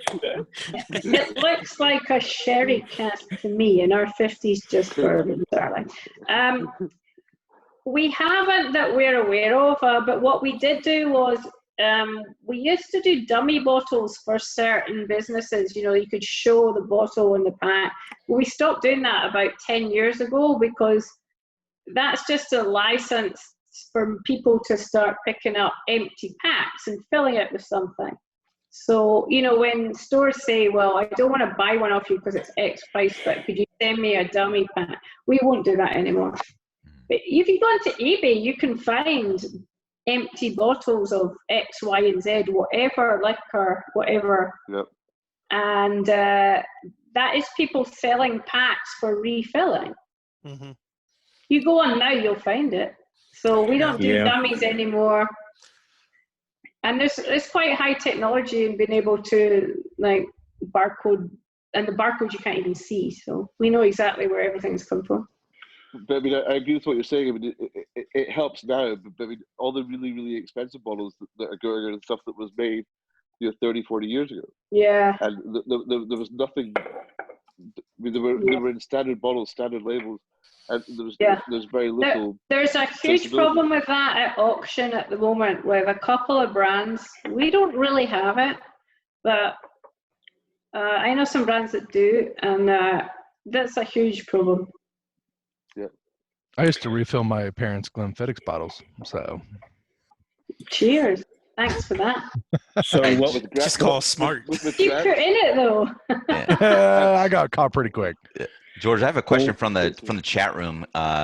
somebody mentioned that more than 20 years ago, the bottles from Glenfarclas were rectangular, and then you went to the tall and narrow, and now you're using the sharp-shouldered bottles. Is there a reason for the change in the bottle shape? That's me. That's not him. Is that you? Oh, they mentioned Glenfarclas. Is it Glenfiddich? We used to use square bottles, but that was probably 40 years Those ago. Americans. Okay. Those fucking Americans. Glenfiddich's always had like the triangular bottles, I feel like. Triangular is always Glenfiddich. Yeah, that's always been. I mean, listen, my mom has been drinking Glenfiddich for about, I don't know, 40 years. And that bottle's not Always been changed. triangle, yeah. So it's taken her 40 years to drink one bottle. It's that bad? Hey, watch this. Watch this. My mom's watching this. She's going to jump in on this.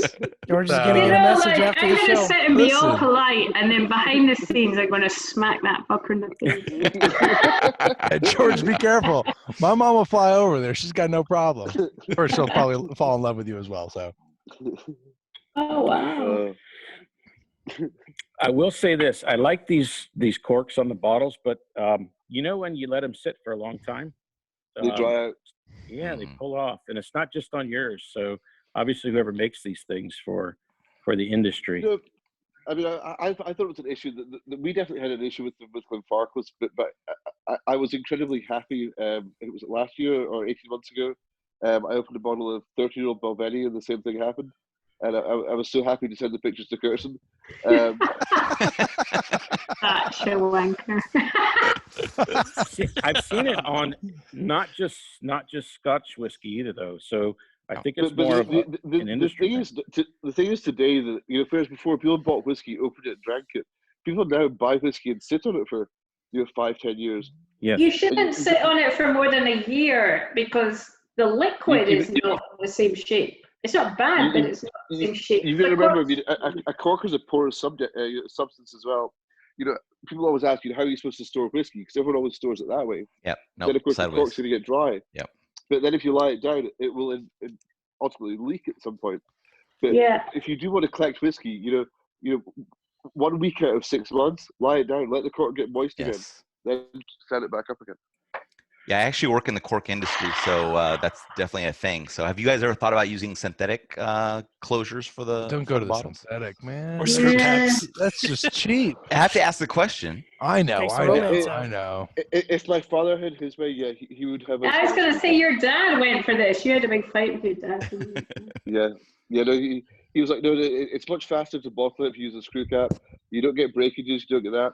But there's the whole thing about, you know, opening a bottle of whiskey and getting that noise. You know, if you don't have that, then I mean, that's why natural corks remain a big thing. It's a traditional thing, and people think that a traditional cork or a natural cork conveys a more premium product. Yeah.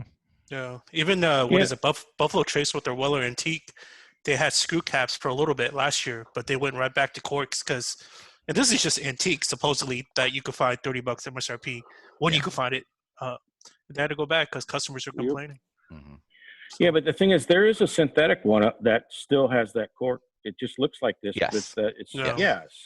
They can print the grow lines on it and all that kind of stuff. Yeah. Yeah, you just had the print, man, print. It's like getting fake grass. You can do that if you want, but Just cut down the tree, Kirsten's not sold. man. Just cut it. it is down. like you Fuck the can tree. Fuck you the can- trees. yeah, exactly. Fuck the malt, man. Trees, man. What do we need trees for? We got highways. We Fuck don't- the wooden barrels. We don't need that. We just Yeah. need, you know, plastic will be fine. You know. I don't like the screw caps, but I do like the synthetic corks on some of the old stuff because it's just that, you know, when you pull up a bottle you've had for 15 years, I'm finding some of my corks are breaking. So I'm sure I'm not the only guy.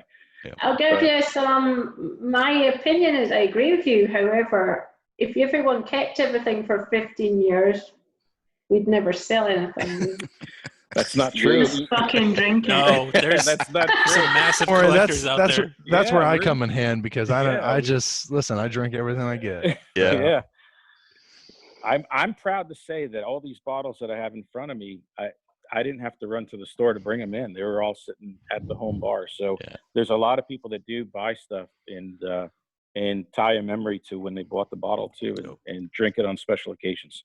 So Yeah, I was trying to show earlier. I didn't even realize, and it goes to show how much I was paying attention. But George, the bottle I have I bought when you were at a tasting, and you signed it for me. And Oh my God! Can I tell you something? He wasn't even drunk because the signature's all in the same line. Actually, yeah. Must have been at 3 o'clock in the afternoon. It's been completely devalued because I signed it. You see. John, was that in Calgary when he was there? Or where It was, yeah.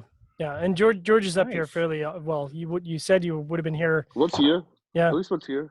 Yeah, we were both supposed to be there. What, like a couple of weeks ago? Well, that The was, weather was terrible, Toronto. so you didn't miss anything. Do you guys come to San Francisco Bay Area much? No one goes to San Francisco, June. I normally go to Except for a lot of people. I did a shift in the Buena Vista Cafe one afternoon at their 45th birthday. I worked behind the bar. Nice. I'm just kidding, June. I'll see you in July. Yeah, fucker. Have you been to Tommy's in San Francisco? Mhm. Yes. Okay, so I walked into Tommy's for the first time probably 8 years ago. It's obviously a famous tequila bar, and I walked in and he's got all these famous people photos and stuff on the wall. About halfway down the wall, there's a picture of my dad. Oh. And Oh. so Tommy had sent this picture to my dad. My dad signed it and said, "Thanks for the beer," because he'd been taken to this tequila account and he refused to drink any of the tequila. So Tommy sent one of his staff across the road to go buy a 6-pack of beer for my dad to drink. That's awesome. That's awesome. And so you walk in and you'll see a picture of my dad. There you go. Nice. Bad. So are you guys doing the Speyside Festival, the Spirit of Speyside this year? It's cancelled. No, It's I'm still doing it. cancelled. Yeah, I'll George still do it. didn't cancel. George is Well, doing it. George will be doing it on his own. Exactly. Yep. I'll be at Glenfiddich. I'll be at Balvenie. I'll be doing the tour. Okay. Why not? Well, if people, What's the it's a date good of it? event. June? What's the date? May June- first weekend. May. It's about 3 weeks time. The opening. Okay, so we're in lockdown in the UK till end of June anyway. So They canceled Wimbledon. You can't do anything. you can't do anything here. Everything's That's cancelled. the Edinburgh Fringe. That's August. Yeah, once they canceled Wimbledon, I gave up on sports. I was like, whatever. It's all All right. good. Well, next year, if things are back to normal, which I'm sure they will be, it's an incredible festival. If people ever want to go to the Spirit of Speyside, it's a pretty cool thing. You get to see all the different distilleries, and you'll be amazed at how close everything is. And if you go, try to get into the mash tun, which you probably won't unless you call George. Maybe he can pull some strings. But it's well worth seeing all the distilleries. Nice. And of course, next year's a very special year because it was supposed to be Glenfiddich that was opening it this year, but of course that's been cancelled. So next year will be fantastic. Best ever. I look forward to the huge marquee and the expense that you will put on for us as the community. Who's the Grand Marshal next year then? Since Glenfiddich's not this year. It was. I know who. I can't remember who it is, but they'd already said that they wanted it for next year because it was a special anniversary year. But I can't remember who it was. I hope it's not you, George. Yeah, Well, it's I definitely do not me. too. Definitely not me. No, it's a real shame because it was such a big thing for Speyside. It was so much fun. Yeah. It brought a lot of activity and tourism. And, you know, I was sitting there, I think back in like end of January talking about it, and I'm like, no, it's not going to happen. I was like, what? It's a shame, you know? Really. One of the cool things too that people don't realize, besides Speyside being so popular for whiskey, is it's the home of Walker biscuits. And you know that in America, Gosh. I'm telling you, yeah, in America you can go to every Walgreens, CVS, whatever. You see those Walker biscuits with the little tartan on it. Every one of them comes from the factory, not too far from where George stays. They're in the news today. They're in the news because they shut down. Yeah, they shut down production. Yeah, they're not producing either. Oh, yeah, but they're gosh. opening back up. They're defying the trade unions and opening back up. Yeah, but I love it's some our staff that want to volunteer to her work. Yeah. Now you can have a run on biscuits. Everyone's going to be hoarding all the biscuits. Oh yeah, man! I got to stock up on Walker biscuits now. Well, listen, toilet paper and biscuits. if you go, they have this little store that you can buy all the broken ones, and you You get a don't big old need bag to go. You can just steal them from every hotel in the world. Well, Yeah, For those there's this place called Balvenie House, and they've got boxes and boxes of them. I just go there like once every couple of weeks, just to fill the car up.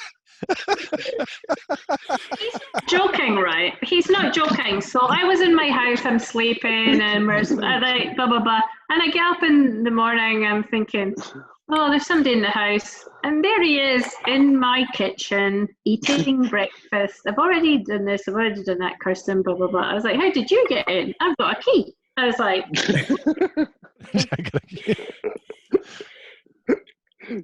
it makes life so much easier. all right. We talk What else about you got, Aaron?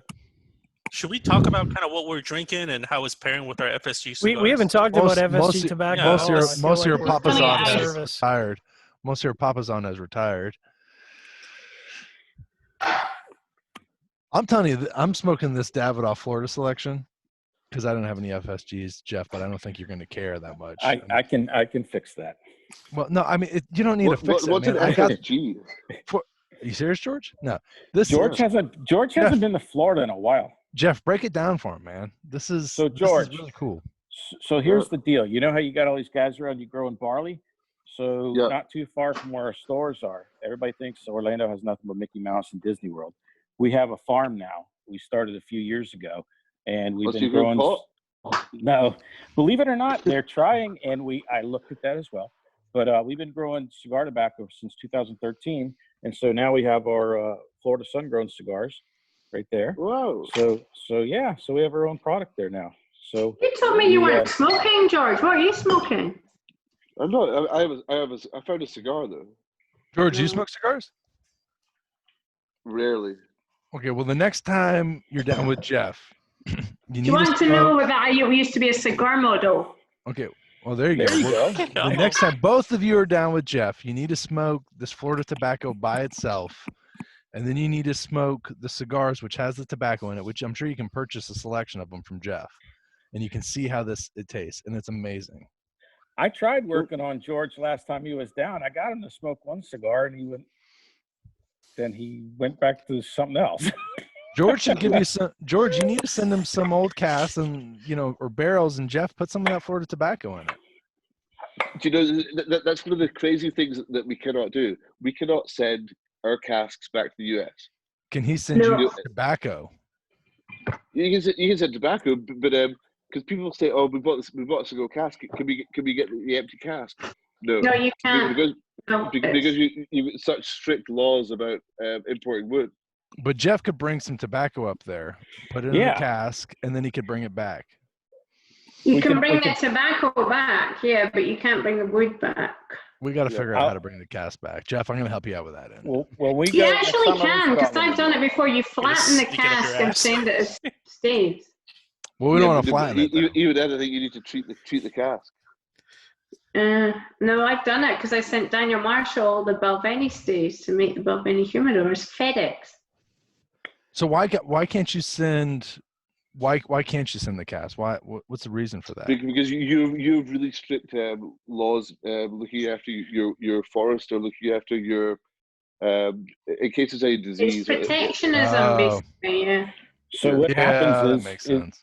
There's beetles that can be inside the wood, and so we can import and export wood, but you just have to fumigate it. So there's a process involved. Yeah, and then once you fumigate it, you can't use it for anything else. The last thing this country needs besides COVID-19 is Scottish beetles, man. Right. So, George, where are you getting your barrels from? We don't have any barrels. No, but when you need new barrels, you got to get them from somewhere. We don't use any barrels. Come on, is this a secret? It's all butts and casks. They're all casks. This is an American thing. Butts. We use butts and hogsheads. Barrel is just a size. Barrel. He doesn't use any of them. No? And George, you exclusively use either Fino or Oloroso, is that correct? At the moment, we only use Oloroso. For the last Wow. since 1988, it's only been Oloroso casks. Wow. So it's either so standard Glenfarclas is 60% first and second fill, 40% third and fourth. Is there That's a why you don't shortage? need any caramel. No caramel. Is there a shortage of sherry casks out there? It seems like even a lot of American whiskeys are, it's a big thing to do secondary maturations on sherries. No.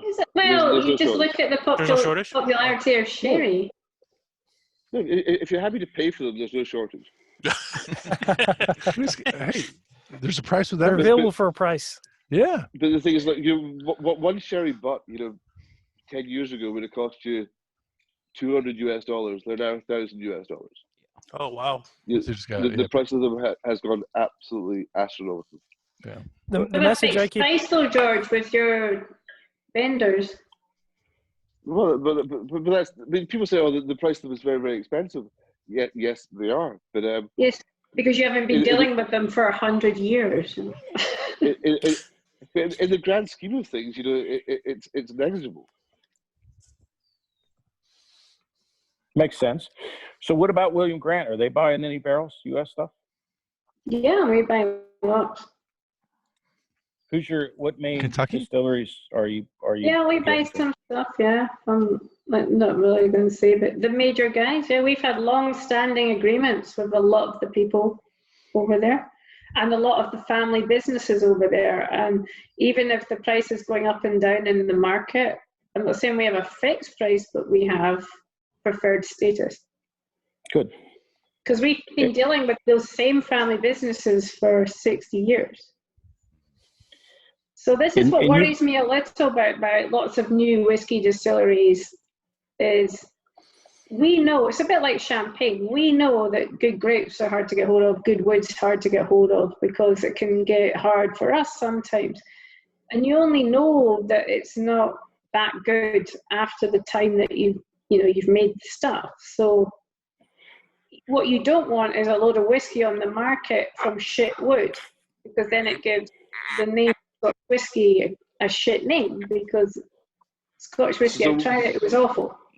Yeah. So basically, what Kirsten's trying to say is like you've tried the Caribbean cask, you've tried the Cuban cask, you've tried the peat week. These are the ones that were successful. Just think of the utter shit they've actually tried to make already that they've never managed to sell. I was wondering when George was going to start the criticism in there. I was waiting for the. It was a big build-up. I'm just starting now. Okay? To earlier, Kirsten, is that, and I think this is maybe true, that the average consumer now seems to be a lot more educated, a lot more. Yeah. Definitely. And I want to even say a decade ago, the average consumer seems a lot more educated. So it seems like we're getting to a point where consumers are maybe educated enough to make that determination. They know what is shit whiskey and they know what is not shit whiskey, which I guess benefits you, both of you, because you have to do less brand management per se for that customer. No? I would disagree with that. I think it's you have to do more because you're in a busier marketplace, and you've got all these people popping up. Oh, I'm owned by some celebrity, therefore, I'm more important than you, and we cannot sit still. Yeah. Exactly what Kirsten said. I mean, it's got to the point where people are critical for the fact that they can be critical. Yeah. They think that. I mean, the number of people they'll send you a message and say, "Oh, I'm a blogger. I have 4,000 followers on whatever. You need to send me a bottle of whiskey." You're like, what? These things happen. All of a sudden, everybody thinks that they are somebody, and their opinion matters. Influencers. George, this reminds me, I need to send you an address afterwards so you can send I was waiting for that. No, it's an interesting term though, because it's you know, people have an opinion or can be influential about what it is that you do. You know, one little thing can turn that. And so it's actually, although George and I both know that we make nice things the proper way, that doesn't mean that we're going to survive in this kind of environment. We have to think of different ways to make ourselves unique. We are now. What's that? Well, we're definitely going to survive because all these people that borrowed all the money, they can't pay it back. Yeah, everyone's fucked. Yeah, everything's for sale. I think I've got 25 distress sales this morning. So yeah, you know, whatever. If you haven't got any debt and you own all your land, you're fine. You know? So do you find? Well, hold on. Let me back up to that real quick. So, George, you think there's going to be some fallout on this then in the whiskey making business? There's going to be huge fallout. I mean, I remember like speaking to my grandfather and my father. I mean, this is going back 25 plus years ago, and they said, you know, how do you know if you're a successful whiskey company?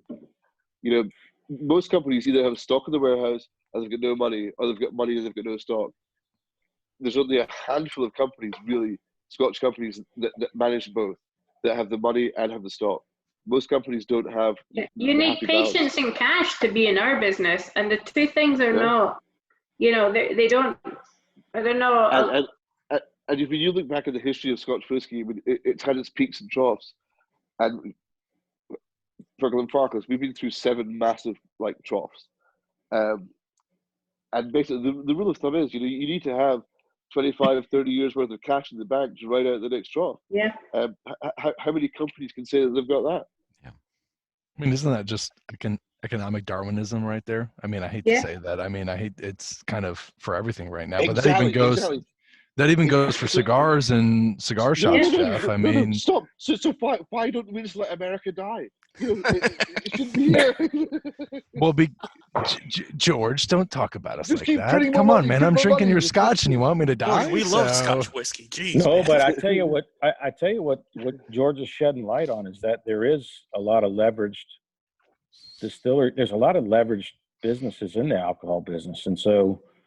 You know, there's what a lot of people, all these people have just built distilleries, though, and they're all making gin while they're waiting for their whiskey to mature. And there's probably, what, George, 100 of them that we know of. And, okay, so at some point, your cash flow is going to run out. So we're already getting 3 calls a week before this problem, distressed sale. Yeah. And we're kind of like, our question to ourselves is, why, if you're so good, why wouldn't we have done it ourselves? So, and I don't like it. I'm not happy about it, but you know, it is a problem. You know, doesn't this kind of connect with what, I mean, we were talking about it earlier, like in-premise versus off-premise sales. Yeah. And you have the individual who comes to a bar and let's say, you know, they buy Glenfiddich. Personally, who do you value more? And Jeff, I mean, you can relate to this too. Do you value the in-premise? They come in, they have a drink, they also possibly have a cigar, or do you value that individual who says, you know, I'm gonna buy a bottle of scotch and I'm gonna bring it home and I'm gonna buy. But it's all you can't value one or the other. The fact that they've come into a restaurant or a bar and bought a shot or bought 2 shots, they might well be the person in a week's time or a month's time that'll buy a bottle. Yeah, no, I absolutely. But at moments like this, actually, I just negated my argument, so I'm not going to keep going. Well, let me tell you, Seth. Let me tell you how it works. Is that break it down, brother? On-premise drives the off-premise. Is that exactly? So before the whiskey, well, I don't want to call it a whiskey boom, but well, George and I were just talking about it, that 15, 20 years ago, even in Scotland, they weren't drinking single malt. It was old guys. And, not even 15, 20 years. I'm talking like 10 years ago. Okay, so in Scotland, believe it or not, seemed like they were behind. America was ahead of them. People were buying single malts. Yeah. I think what were they drinking in Scotland? Well, let me explain. So I believe that the cigar culture actually helped with single malt whiskey and bourbons. I agree, right? 100%. In the UK, in the US, correct. But in the UK, you don't have a big cigar culture. Unfortunately, it's very difficult. Correct. So the laws make it hard to have a cigar culture. So it takes when you walk into a bar in Scotland, most of them are pubs that are selling a lot of beer draft. And Yeah. if it is whiskey, you're going to see the optics where there's maybe 20 selections, and there's just not a whole lot of single malt there. And so, but the difference is as well. I mean, by law, we have 28 shots in a bottle, whereas in the States, you have what, 9 or 10 shots in a bottle. Well, Yeah. 16 free pour? because we don't free pour anything, because what happens is when I went to the UK, the first thing that I liked was that optic system. You know, that's the dispensers that you see on the back bar of a British bar, and so that it's a measured pour, and so we went with measured pours. As my uncle called it, he had ordered a drink in the bar in UK. He said, and the guy served it, and he said, "I asked for a dram, not a dirty glass." Well, when you're pouring, I used to get into trouble all the time because if I went down to England or went to London, I always ordered triples, because in Scotland, a measure in Scotland is 35 mil. You get 35 mils in a About 70, so 25, 75. So double is 70, and a treble in England is 75. And I used to drink trebles because that was like equivalent of a double in Scotland. But the thing is when you're selling in a bar, when you have 21, 25, 30-year-old whiskeys and they're expensive, you cannot free pour that stuff. It's just the margins aren't there for it. It's very expensive liquid, so we measure everything, and I think our customers appreciate that, and that way we can have a fair price on the whiskey that we sell. Jeff. You've just shown us the stock that you have. You bought this stuff 20 years ago. You're making a mint of selling it now. Listen, that stuff, this is for my house. The stuff that's in our bars, we turn. That's why I was asking about Balvenie, the older years. This is a problem when you're at the prices that we're at. It's difficult to say, okay, I'm going to go into a bar and I'm going to spend $50 on one drink. You know, this is like. Some of ours, we have some that are $350 for an ounce. Yeah, because easy, yeah. We will crack into those 40 and 50-year-old whiskeys, because what happens is, I'll give you a perfect example. The duty free show in Orlando used to be held in Orlando. I don't know if it still is. Yeah. So we would get the guys from Russia and all these other countries that had the duty free shops, and you know what? They would come into our store, into our bar, have a cigar, and then they would see like a Macallan 52, a Macallan 60, because we always buy the Lalique collections from Macallan. Yeah. And so they would sell that stuff in their duty frees, but they've never had a dram of it. So when they come in, they're like, "Oh, cool! I can actually buy a dram of that." They could have like one dram for like $300 or something. Yeah. That's right. So if you have 2 or 3 guys, now that's $1,200 that they were able to at least experience that whiskey that they would have never had a chance to drink. That's like once every month or something. I can't believe you take care of Russians that well, Jeff. Yeah, listen, whoever it is, their money's green.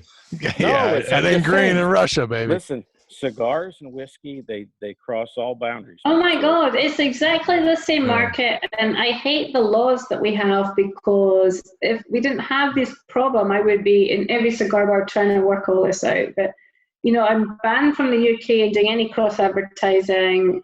I can't. So you know, in so many markets it's dark. You can't associate tobacco and alcohol. It's a really tricky one. Well, we're fortunate we're able to do it, and Florida's like the most lenient. Yeah, we want to keep it that way.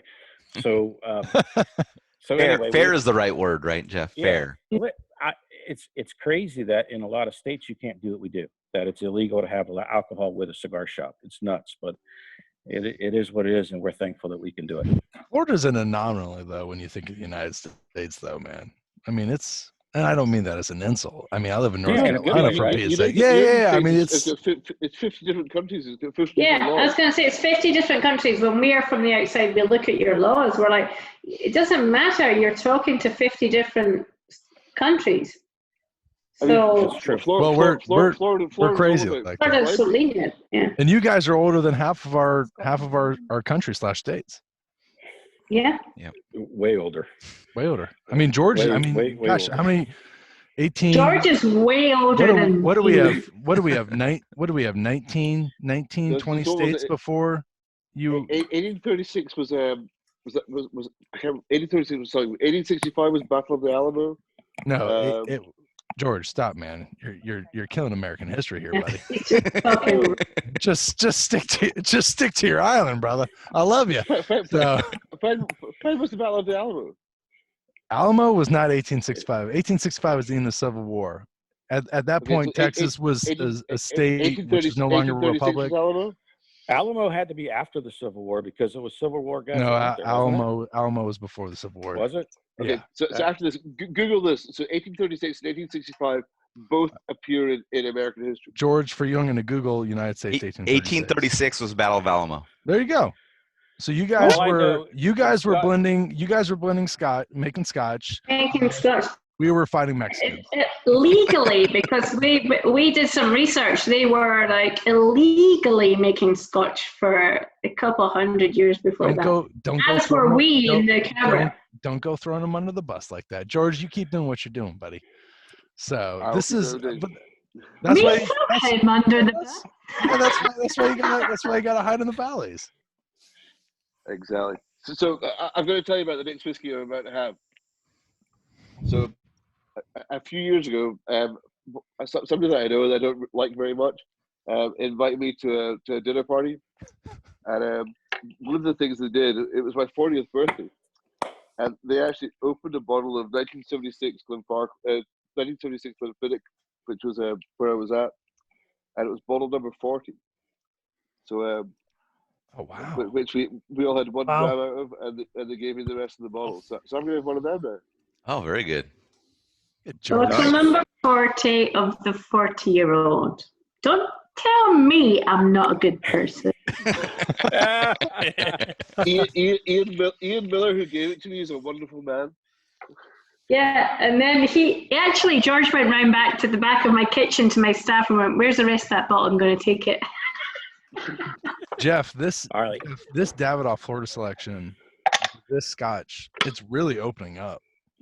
And you're getting all the tobacco. I'm picking up that Florida tobacco that we smoked together, man. I love it. I've been smoking my FSG. I'm ready to fire up another one. Kirsten, I got a question. Since you're at home, are you actually at your house or just where you normally live, where you're at right now? Outside of London, which is where our distribution company is. So I worked there for 7 years, so I still have a house here. So I'm in one of my houses, yeah. So you should have some nice bottles there. Why don't you dig in and pull out your best bottle? I actually don't. Come on. All my best bottles are in Balvenie. You're drinking Sauvignon Blanc out of a coffee cup. I was earlier. I have now. I have 12. I have a monkey shoulder, smoky monkey. You guys don't know about this one. No, we don't have that in the States, right? Yeah. Well, hold up. I got a monkey shoulder story. You can get it in the States. Listen, Kirsten. No, not that one. Same bottle or I don't know. I almost stole your cement mixer. Kirsten, you know my cement mixer. I have two of them now. I have normal monkey shoulder. Yeah. This is a funny story. So I have 26. You know, it has no label on the bottom. Oh. How many? And because my cousin, who's a German, because we're Scottish, we're quite, let's put it, thrifty. So all the rejected bottles from quality get gifted to the family for Christmas. There you go. So I have a load of fucking default bottles. You have a lot of spirit bottles by your computer. I appreciate that. I have this, Ilsa Bay. Do you guys know this? Yeah, I looked on your website. I don't know much about Elsa Bay. It's a bay. I don't really want to. You're Elsa. It's what? Sorry, darling. And I've been making Boulevardiers with our new discarded.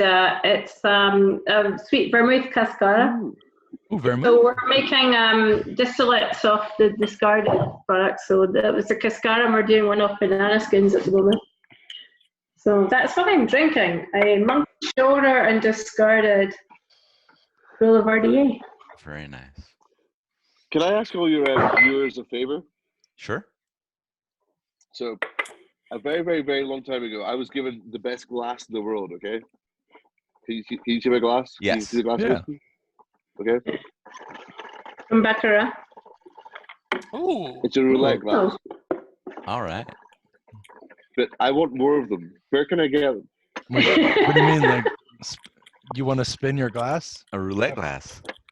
I've never seen that. Why can't you? Why can't you? Wait, does it have little wheels on the bottom of it? No, I mean it's just a glass. Oh, How do You want we me see to the Google? bottom of that, Aaron? Can you Yeah, get that can we back see the on? bottom of that? he just got it. We'll Google it for you, George. Yeah, we could Amazon I it. think he might be making that up. I mean, George. I'm not making it up. George, I think I could spin my glass in circles too if I had a flat surface underneath. After it, a few, but- few more drinks. few more drinks in. He'll do it on his nose. I could throw my glass up in the air and shoot Let's it show you too. some pictures if I can. Now it's a party. I'm trying to show you an interesting picture. George, you Look could. at this picture. you Can could- you see this picture? That's a lovely. Aaron, That's how do when you go to Glenfiddich, you know the visitor centre? Is that That's it? Yeah. when the coal was delivered. This is Oh. like pre-1950s when they were putting coal. You know where you go in to visit? I do. Jeff's nodding. And then the next Yeah. one is when I'm in my kitchen now. So this is where they used to, when all the stills were coal-fired. Oh. Really, how interesting. And this is our little, my uncle, great uncle John with his little Rolls Royce driving down to Balvenie. Driving a Rolls Royce. Driving a Rolls Royce. We still got it. Man, I'm connecting with the commoners right now, man. I just, gosh. We've still I feel got like- it. like a It's a Floridian. fucking pain in the ass. We have to keep it in this kind of air temperature thing because it's so sensitive to the light and all this shit. I'm like, Well, fucking car, just get rid of it. That's why you should drive a Ford or a Chevy. Oh man. Oh man. So George, I bet you liked when you saw the Rolls Royce going up the highway heading north, right? You knew who was in it. George probably Yeah. messed up with it. Probably dug some holes in the road. That way it messed up the tires. on Yeah, it. he probably like fucking tried to fuck me up. because Oh, did I just, did I it's like just his screw up the normal axle? car. Did I just mess up the axle? I'm so sorry about that. George, why don't you tell them about the time you fucked me up in Las Vegas with my hotel bills? Good for you, George. So, I mean, this is going back 5 years ago. I mean, Vegas is a big place, guys. Vegas is a big place. Fair enough, we're there for a whiskey show. Kirsten sends me a message saying, "I'm in Vegas. I'm here for the show. I'm in such a hotel, and this is my room number. Come over for a drink." Oh no, Yeah, in the room. major schoolgirl error. that was a mess up on your part right there. Yeah, but She's in I the thought room that I with- trusted him, you know? That's true. She's in the room next door to me. Room next door. So the first thing I do is steal her Wi-Fi. Obviously, $30 a day in Vegas. You got to stay that. I was I going think- crazy at the hotel management. This doesn't work. I keep getting thrown out. I paid $30 a day. You don't understand it, miss. It's working. Then started ordering room service. Ordering everything from room service. And then as soon as you heard the trolley going past, you open the door. Is that for Grant? Yeah, I must have put the wrong room number in. Yeah, bring it in here. I then spent 4 days charging my entire life to Kirsten's room. And, I had a smoking room as well, so there was a lot of cigar smoking going on in my room. unfortunately, we were both at checkout at exactly the same time. Oh, Kirsten gets her bill, which is like, $5.5, $6,000. She looks over to me and says, "How much is your bill?" And I was like, $300. is that what paid for the engraved glass on the doors behind you? You like that? That was good. Yeah, I do. I like that. Yes, and the fucking rest of it. Yeah, it may have been more than $7,000. Yeah, you really sticked me that trip. Kirsten, I offered to pay for it. So Kirsten, you guys have a pretty that monkey shoulder cement mixer truck. Who came up with that idea? Because that's pretty unique for the business. I mean, Ardbeg did a rocket, and you guys did a Come on, a cement they mixer. spend eight figures a year to their marketing companies. Of course, they're going to come up with something every now and again. Oh, and monkey, we don't. What did you do with the cement truck? There was a wee guy, can't remember his name, JD or JP, something. He used to sit opposite me when I worked in New York. He's left now. He's gone to Glenmorangie, I think.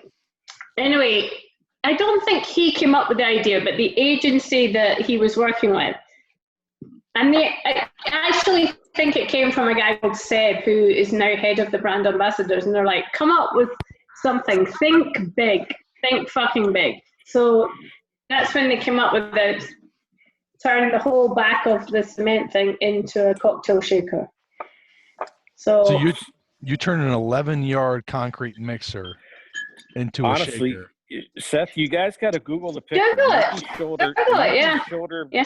We didn't turn it. We built a couple of we had one and then we went to two. They cost like $300,000 each. Yeah, but they have $50,000 of subwoofer system in the bottom of it. So it's like a sampling thing, and it turns around. It's like play with your whiskey, and then you can sample off it, and you can put liquid up, and it comes back off like it's coming out the truck. I was going to say, did he have it coming out the chute? The DJ system. Yeah, it comes out the chute, and you can sample people. There you go. It comes out the chute. With your whiskey. Yeah. And we drive them around. Like, I have one in the East Coast, one in the West Coast, and then, the whiskey comes in here. And then we got this DJ who comes in. So we pay this couple to drive them around, you know. They've got a life of rice.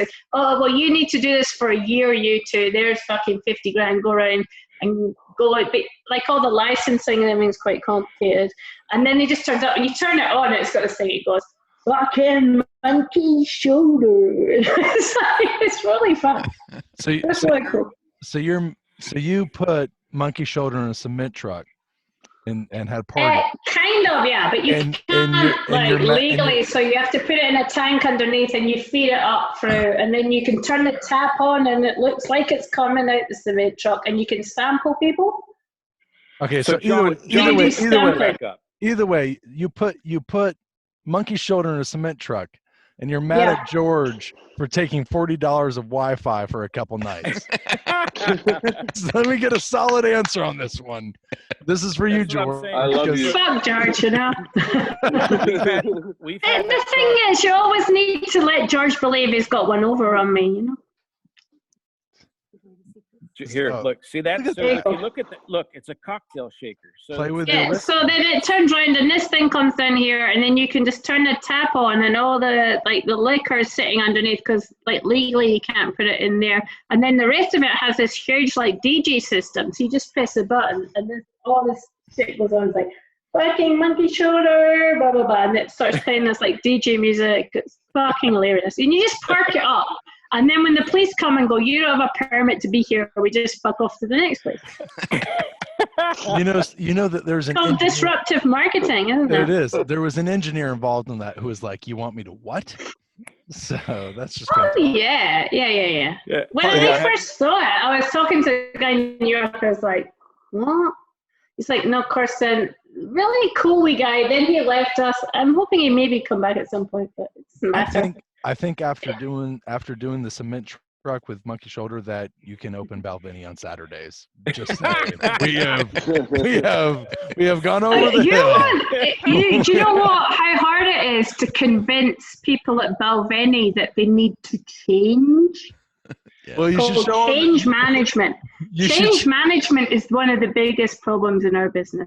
You should say, "Hey, I always buy shortbread on a Saturday. I can't possibly go to go." Just say, "Listen, we can have a cement truck, or we can open on Saturdays. What do we want to do?" Trust me, I've got it in hand. Well, George was I have two of these trucks now. I have this really cool thing called the Porta Party. So you go to a music festival, and you have to queue up the toilets. Can somebody Google it? Who was Googling that? And you go to the toilet, and there's all the blue toilets, and one is orange. And the orange toilet, actually, you go through the back, and you end up in this fucking massive rave. Who was Googling that? Could you Google the Porta Party? That was the monkey shoulder Porta Party. That was like the acid room. at IPCPR Yeah, the barn last year. smoker. I would like to deny any connection with acid. No, this is a cigar. I wasn't saying you do acid or anything like that. Yeah, but have a look at the monkey shoulder porta party. So we take that to music festivals, and everyone's lining up for the toilets, and there's one massive. There you go. There's one massive big queue, and that little toilet takes you into this party. How many people walk through that door? It depends where we are and what we're doing, and there's a massive, huge party going on behind it. That was at Bottle Rock. Okay. My question was though, how many? We were at Bottle Rock with that, yeah. Okay. My question is, how many people walk through that door and be like, "Listen, I didn't come here to party. I came here to use the loo." Yeah. Well, they could have stood in a zero queue, or they could have stood in a queue for an hour. Yeah. So, yeah. Well. Yeah, the line's not long for that one. So. But listen, I would be the guy. Take your chances. Yeah. You take your chance. I would be the one back. I need to go to the bathroom. Then I walk in there back. Who cares, man? I'll just, just whatever. So, yeah. But then again, it's I'm fucking on crazy. So yeah, it's really fun that one. I've done that a few times too. So I think you we just need gotta think differently. Yep. Yeah, we need one of the barn smoker, one of those for sure. The monkey shoulder porta potty. Oh my God! Yeah, you look really thin there. Dang. That's not me. Who's pulling up these photos? John, why are you at blondeandbutter.com, man? What are you going where Google takes me? It's on his favorite. It's on his favorites. Can you pull up more pictures of my porta party, please? Pull it up, John. Come on, John. The porta potty. The porta potty parties. Oh my God! All right, so we got about 10 minutes left, so we just take care of everybody's time here. So okay, we didn't talk that much about cigars. Is that Jeff? He's in the porta potty, man. He's sitting on the. All I know is George is looking at this stuff saying, "This ain't Glenfarclas." No, dude. Look, you see those? Did you see those three women in jean jackets, man? That must have been in Canada, dude. That's a Canadian tuxedo right there. Yeah, this is beyond George's comprehension. Looks like it was Austin, San Francisco. Yeah. John, you're the knowledge. So the monkey mixers are doing a full term. The problem we have is getting like licensing. You can't sample on the street and all this sort of stuff. So you have to work it out really carefully. So in Illinois, for example, I can take it into Illinois into Benny's car park.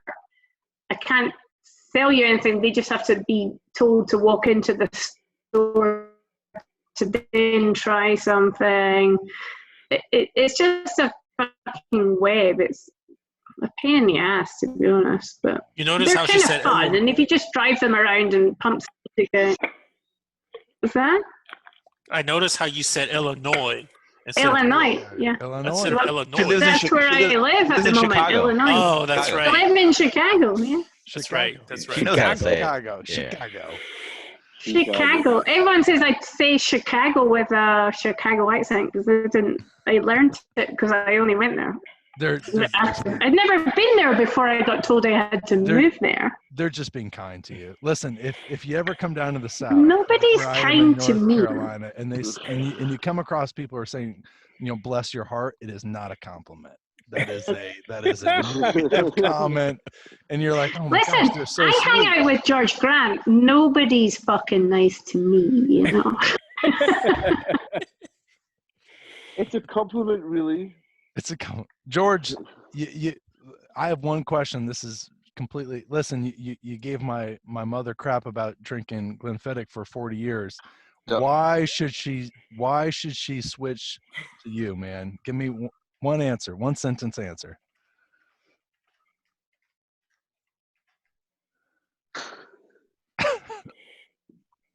From Glenfiddich to Glenfarclas? Come on, this is I'm your moment interested to hear this. This is your moment to shine, buddy. I value my testicles and I value my life. There you go. I have. Hello, George. There's a very few things in my life that I do enjoy and like, so yeah. And one of them's Kirsten. She's watching right now, man. Give the answer. It's always really funny because obviously at Glenfiddich they keep referring to themselves as GF, but of course we refer to ourselves as GF as well. So Glenfarclas, Glenfiddich, so it gets quite confusing. There you go. That's not an answer. Okay, your average single malt drinker doesn't just drink one single malt. They normally drink seven different single malts at any given time. That's true. Is that really true? Yes. Yeah, but your Really? average blended drinker drinks one whiskey. So once you're stuck on Grants, you're stuck on it forever. Hey, speaking of blended, I can tell you in our bars, we're not selling hardly any blended Scotch anymore. Blended is like it's such like, don't take it from me, but it's flat. It's. But even the high end marks that used to sell well, your King Georges and your Blues and stuff, they really Which is sad because these are nice products. Yep. But they've also cut back on their marketing. They've cut back on their promotions. Yeah. The perfect example is here. Okay, so there you go. I've got the Diageo Game of Thrones set out there. They're spending much more time doing stuff like that than actually. Why did you buy that? I can't believe you bought that. I like Game of Thrones. Look at all those Oh books. my God. Have you not seen 7 and Jon 8. Snow? We won't talk about season 7 and 8. What about it? It was rubbish. Dude, he goes out and goes out. You think back 30 years, 40 years ago, you saw Johnny Walker promoting golf, you saw them promoting Grand Prix, you saw them promoting absolutely everything. You don't see it. Yeah, so it's not about the liquid, it's about the shit that goes alongside it that makes it interesting for you. I mean, Selling I think experience. a lot of blended Scotch is like a gateway to folks enjoying finer, other whiskeys, not finer whiskeys. Like I think Monkey it certainly used to be, but I think today, people have got much more disposable income. They've got much more accessibility to those products already.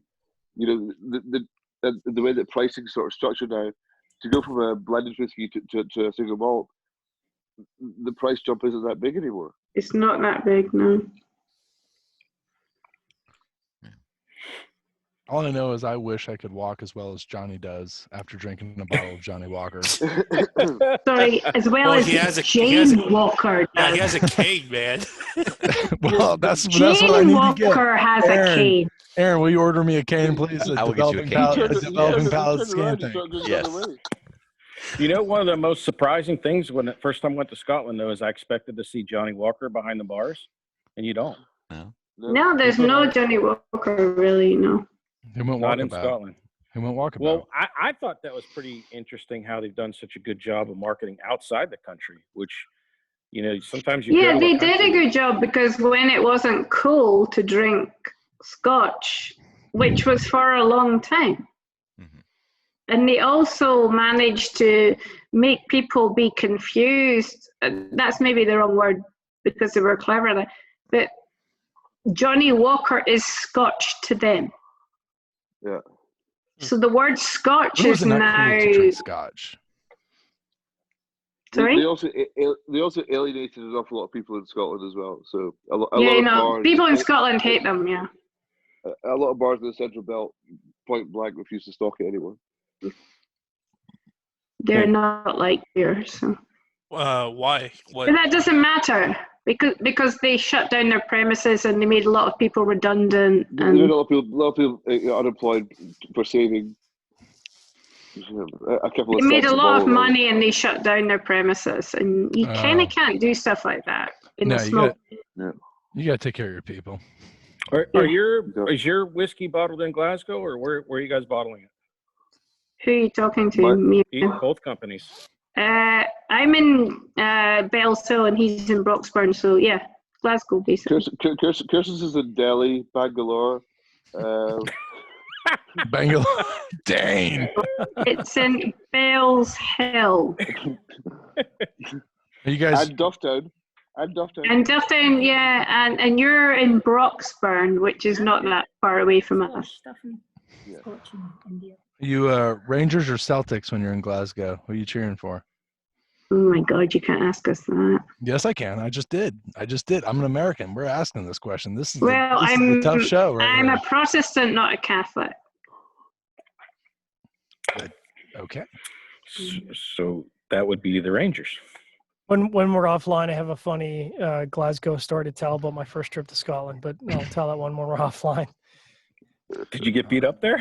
Don't be a ball bag, John. No, I'll Just tell say the it. Just story say offline. it. It's pretty funny. That's a good stopping point, I think. Then, so we got a kind of a hard stop here at the bottom half of the hour. So I want to thank George and Kirsten. I know it's very late for you. I just have one question to ask. Sure. So one last question. Yeah. So you come to this amazing presentation with a couple of people from Scotland. You've got people from cigar bars. You get people from the industry, and you're wearing an Italian T-shirt. What's the deal with that?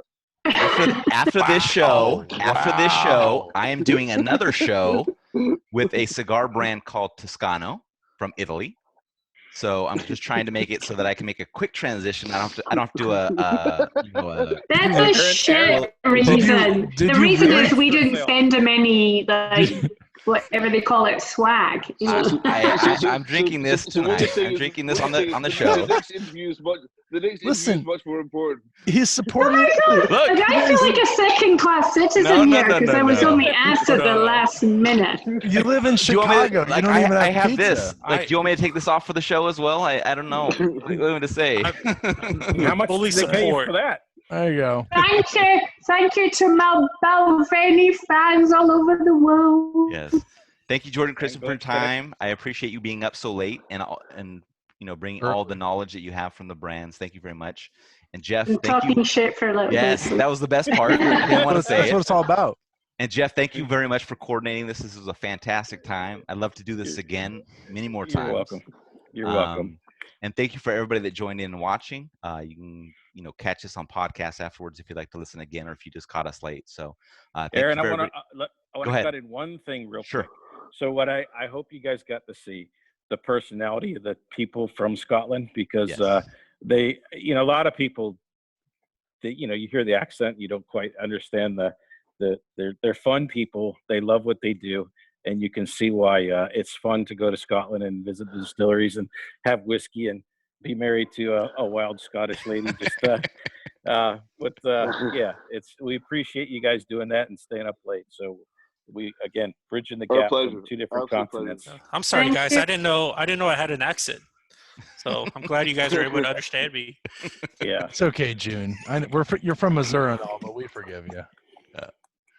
And smoke Florida tobacco, right, Jeff? That's right. I'm smoking an American there. See, we're representing FSG in there America. You go. Right? There you go. All right. So, George, we'll see you next time you're in Florida. Kirsten, whenever you come to Orlando. Thank you guys so much. Having me. All right. Thank you all. Thank you all. This was awesome. Thanks. Thanks a lot. Good night.